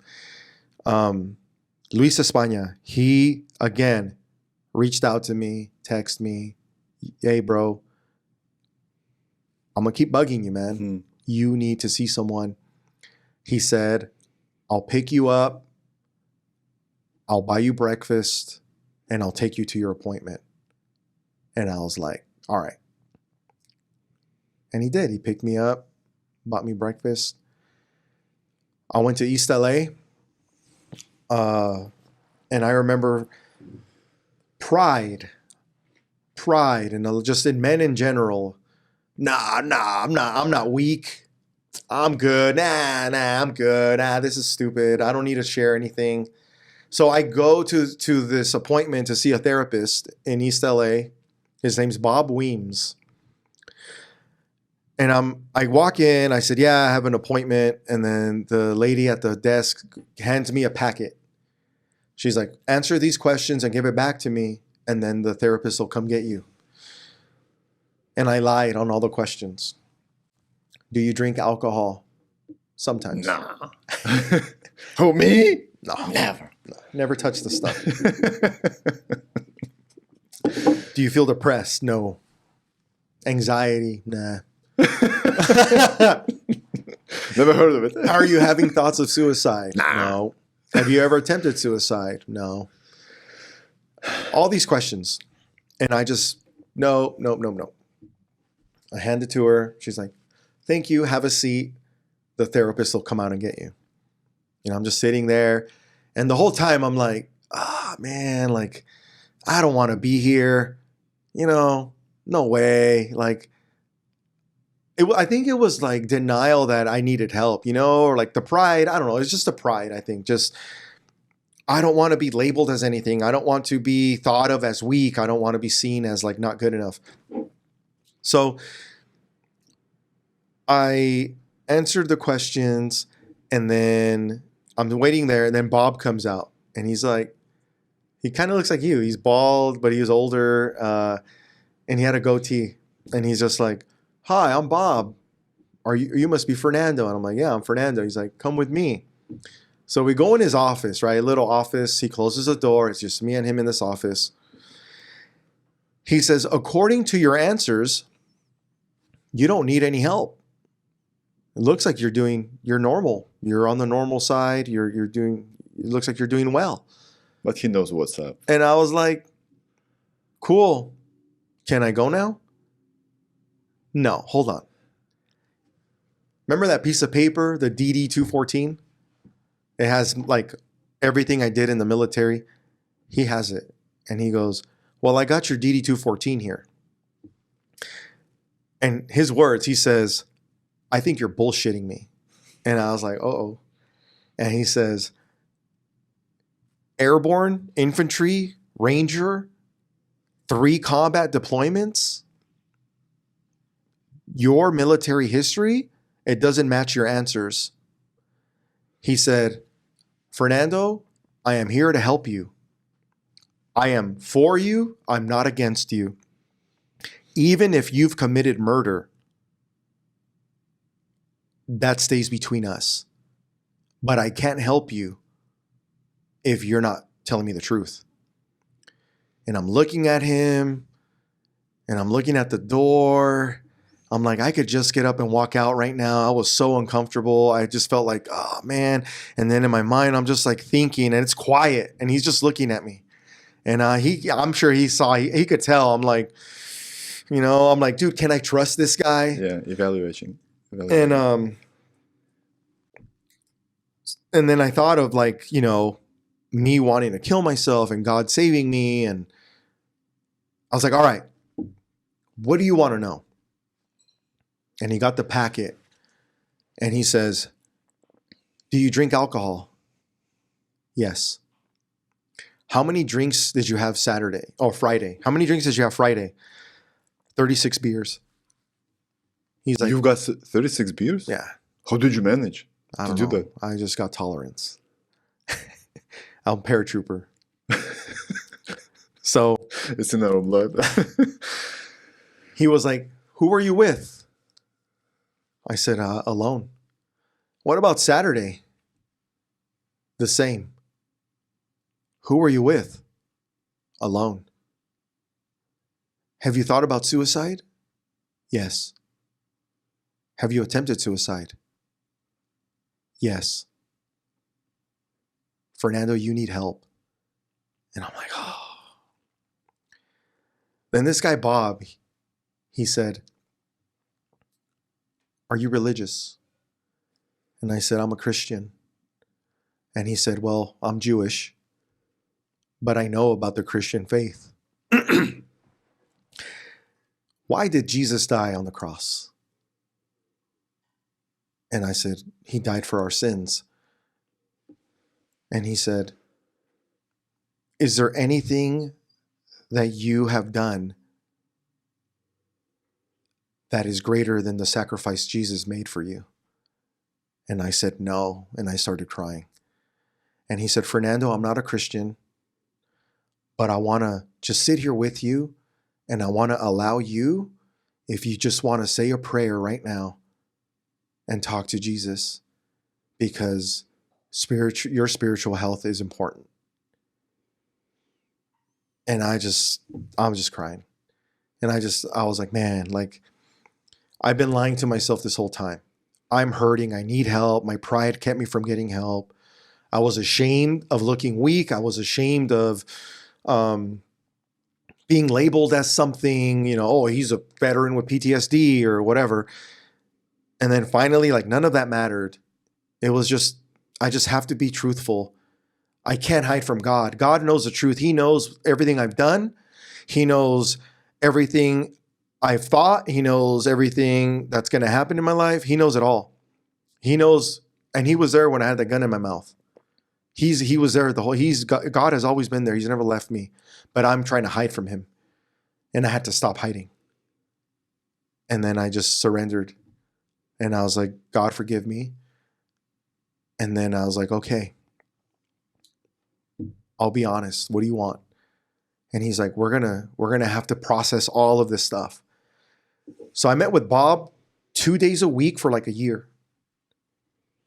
And every time it was just processing everything, being honest of the things, of the nightmares I was having, of the thoughts I was having of feeling like a failure, of the thoughts of feeling alone, of the things I saw in war, there was people that I hurt in war, all these things. It was just like, all right, let's do this. Let's talk about it, process it. look at it from different perspectives, you know? And I learned that what I did in war was to survive. And I didn't do it just for me, I did it for my friends so that we could come back home safe. And I had to make difficult decisions in difficult situations. And that's it. That's what it was. It doesn't mean that I'm a bad person. It doesn't mean that I'm evil. It was just the situation I was in, and I had to live and overcome and do what I was trained to do. And I had to learn to separate that Fernando from Fernando in California. I had fought for this country. I'm back home. I could enjoy my life. My friends died. And if my friends could talk to me right now, they would tell me, why are you sad? Why are you trying to kill yourself? Dude, they would wish that I would live the happiest, healthiest life I could. They would want me to have kids. They would want me to travel the world. They would, all of that. And I've made it a point to do that. And I've made it a point to enjoy my life. But then also I made it a point, after getting help, I want to turn around and help other veterans, because a lot of people are committing suicide that it's like, if they only knew, like, there is hope, and it ultimately comes from God. That, you know, I tell veterans, live a life that honors all of those who have died for this country. Think about what they would want for you. Oh, but my friends died, and it's called survivor's guilt. Why did they die and not me? It's like, well, look, they died and you didn't. And you have the opportunity right now to live a life that honors them. Because if they could speak to you, they would tell you that they want you to be happy and they want you to live a fulfilling life. So I made it my purpose to share that message with veterans. And I wrote this book, The Shadow of Death, to share my testimony, my story, and that there is hope, and that there is purpose to life, and that you can live a happy, healthy life. And the things that have happened in the past, you can't live in the past. You got to move forward. Take the lessons learned and move forward. And that's ultimately what I want to do. I want to point people to Jesus, and I want to help veterans stop committing suicide. Would you say the path of healing is easier or difficult than you thought in the first place? It took you a year, right? Oh, it took me, I would say like 4 years. But 1 year with Bob, and then you moved on? Yeah, but then I've had to go back. So I've learned also, there's always going to be work we need to do on ourselves, right? The way PTSD works is it pops up in different places. So it's, you know, you heard of whack-a-mole? No. So there's this game, whack-a-mole. And I don't know if you've ever seen it, where like, it's like to hit with the hammer. Yeah, you have the hammer, and like this pops up, hit it. Oh, it pops up here, hit it, right? You got to like hit it fast, bam, bam. That's how PTSD is, where, for example, for a while, I could not go to bed, I couldn't go to sleep unless I got my gun. I searched every room in my house, looked under my bed, in my closets, I locked the doors. And then, okay, now it's safe. I could put my gun close to me and I can go to sleep. If I didn't do that, I could not sleep. I did not feel safe. I'm in danger, right? So then I worked through that, and I don't do that anymore. But then one day I come home and my garage door is open. That's it. Oh no, someone's in my house. So I go in my house and I'm like looking in every room. I grab my gun, I go through every room in the house, whatever. And then I realized that I go to close the garage, and like the two lasers in the bottom aren't lined up right. So then as the door comes down, it stops and it opened. Like, oh, that's it. No one's trying to kill me. I'm not at war anymore. So different things happen, and then you have to adapt, you know? So there's always work to be done, but you can overcome it. Life is better than ever for me. right? But it's easier than you thought? It's or easier. harder? I'm going to say it's easier because I went, so this is what happens. I went from being miserable and then all the scary nightmares, the memories, everything, I kept running from them. But they just kept growing because when you don't face something, then you give it control and it starts to grow and it becomes a big, scary monster. But then what I realized is like that monster really has no power. It was scary and everything. But once I started facing it, then it's like, oh, you have no power over me.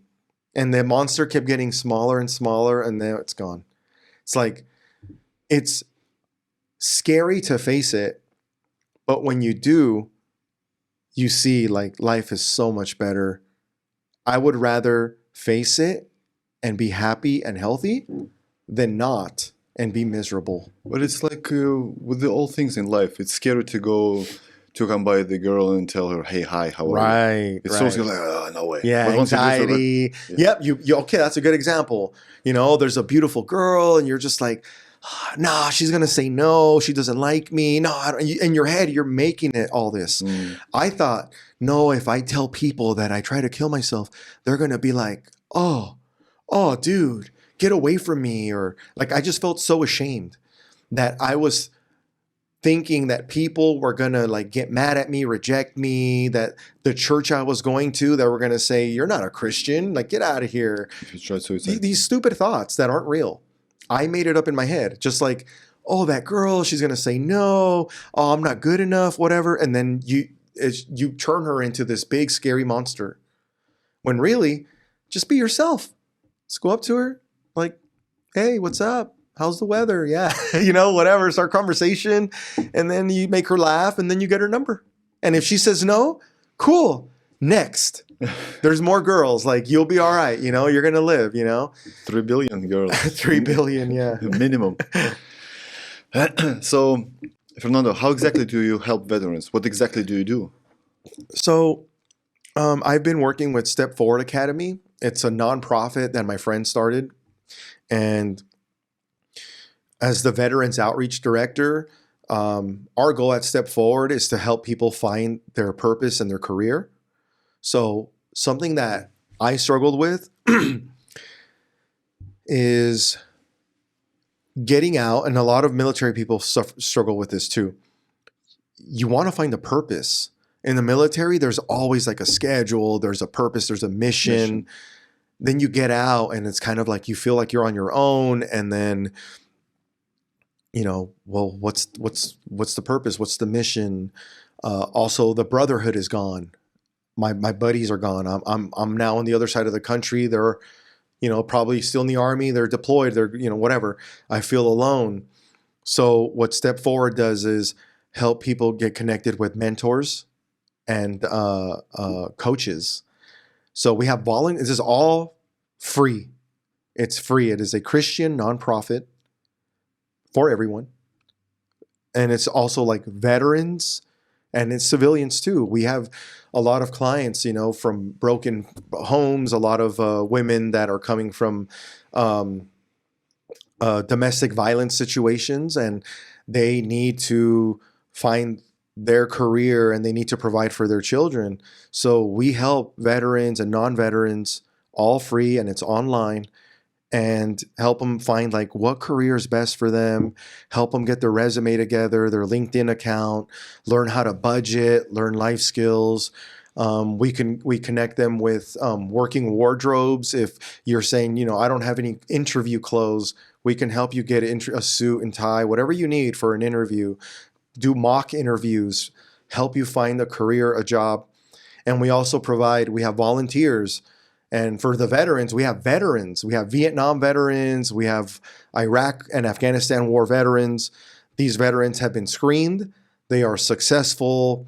They are healthy, and they want to help other veterans. And they'll walk alongside you. They'll give you advice. They'll coach you through it. They'll, some of them own their own businesses. They're like, hey, I want to hire veterans. So that's what at stepforwardacademy.org, you can take a test.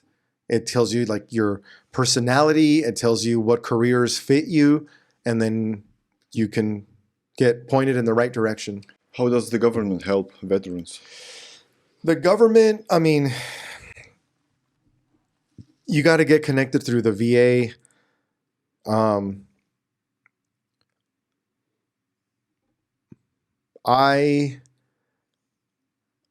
There's mixed reviews. Like, Bob helped me.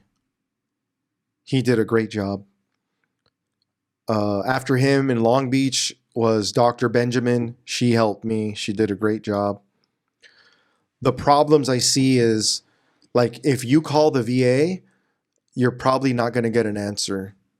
If you leave, they say, leave a message, we'll call you back. You won't get a call back. No way. No way. Like, I've left messages and stuff before. No, you have to go in person. That's for real. You have to go in person. If you go in person, they'll help you. Like, online. But it's hard to step over your pride, just like you told me. Right. To go in person. Yeah. Yeah. So, also, a lot of times it's like you make an appointment and it's like, well, the next appointment is 3 months from now. That's it. You know, and then you're on the brink. Yeah. So there's been a lot of there are, like, they do connect you with, like, the suicide helpline and stuff like that. But if you're, you make an appointment, they're like, well, the next appointment is 3 months from now. There were a lot of veterans, there probably still are, right? A lot of veterans committing suicide because they want help, and it's like, well, we can't see you 3 or 6 months from now, and they fall apart and they take their own life. So, the VA is they continue to try to improve and so, but there's so many organizations outside of the VA. There's so many nonprofits that are willing to help. If you just go to Google and you put something in there, like veteran in need of help, there's so many organizations. I think ultimately, though, it does come down to pride. And, oh, I'm miserable. I got PTSD. Nobody cares about me. Like, stop. Stop. It's a lie. That's a lie. Get help. That's it. You got to do the work too. Like, you have to do the work. You've been in the military. You've been trained to accomplish missions. Make it your mission to be healthier and happier. Make it your mission, and that you will get healthier and happier. That's a good point. Fernando, the last question on my podcast is always the same. Let's have two assumptions with you. Assumption number one is the president of the United States is the most powerful human being on planet Earth. The position of the president, right? The assumption number two is you become one. You become the president of the US, and now you have this Secret Service at your disposal, and they tell you, congratulations, we as a Secret Service, we know all the answers in the world. We have everything, right? We know everything. You ask us, we give you an honest answer. What would be your first question? Wow. The first thing I thought about is, who killed JFK? The most common question. Yeah. This or the aliens? Yeah. Yep. That's what the two ones that popped in my head. Because there's a lot of UFO reports now and stuff. It's like, my opinion, I think it's the U.S. government testing aircraft. I think so. But I don't know. I think, like, other than the JFK alien stuff, I'd assign them to prosecute. Like, is there evidence of government corruption? Excuse me. Is there evidence of government corruption? Do we have Hillary Clinton's laptop and information, Hunter Biden, all the connections in the Biden-Clinton family, all of that stuff, all the corruption with anyone, whoever. If Trump is corrupt, okay, then he's corrupt too. Let's get him too. Every politician, every senator, every congressman, mayor, like a whole network of corrupt politicians, we need to prosecute them. We need people that are for the people, not for their party and not for their own agenda. That's what we need. So if you have this kind of questions, whether there is corruption in the government or in Hillary or Hunter Biden, there is an app called Twitter. You know that? You can go there. You will find lots of information. Yeah. So yeah, but they need to do something about it. Okay. So let's take as an example, they tell you the truth. They tell you that this person is corrupt as hell, right? He or she was selling the country out for decades. You as a president, would you expose it to the public Yes. right away? Yeah. Because the evidence needs to be exposed. That way the media can't hide it. They can't, look away for whatever political reasons. Like, oh, we want, the left-wing media wants to support this candidate. So they ignore things of the past and they show them as like being something else. And it's like, no, we need to just be honest. Like, why? Just be honest. Let's look at the person as a whole. Let's look at their whole record. Let's look at like their criminal history and prosecute if they have to be prosecuted. And if they're saying something and it's like, wait, hold on. A few months ago, you said this. Why'd you change your story? Like, let's hold them accountable. Right? So I believe every American wants to see that. Yeah. They want to feel like they're winning. Finally. So you think people can handle the truth? As harsh and as hard as it can be. Some people might lose their minds, but I think that I would rather pursue the truth than, stick your head in the ground and think, oh, well, nothing's going to affect me. It's affecting us already, right? All the lies, all these corrupt politicians, our nation's debt, all these things are all bad. It just keeps stacking up. It's all of it is affecting us. So if we pursue the truth, then we bring everything to light and then all the bad stuff will go away. But you can't keep looking away and pretending, that the truth is not true because you don't like it. That's ignorant. Like, not even ignorance, because if you know that there is bad stuff happening and you just choose to look away, you're actually a part of the problem, right?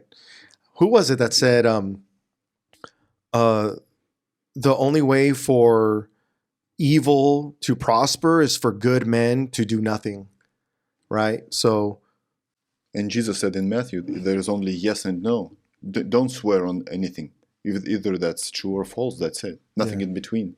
It's just the truth. The truth shall make you free. It is. Even if you have to admit that you attempted a suicide, or you're an alcoholic, you're a drug addict, you did something wrong, just by admitting that. And then you get healing. The truth. Yeah. Then you get healing. And if you admit the truth, like about whatever corruption, criminals, everything, if we seek the truth, then that's when you start to put an end to that stuff. Fernando, thank you for everything that you do, for the help that you provide for the veterans, and not only. Thank you for sharing your story. I found it very emotional from your side, of course. God bless you. God bless your wife.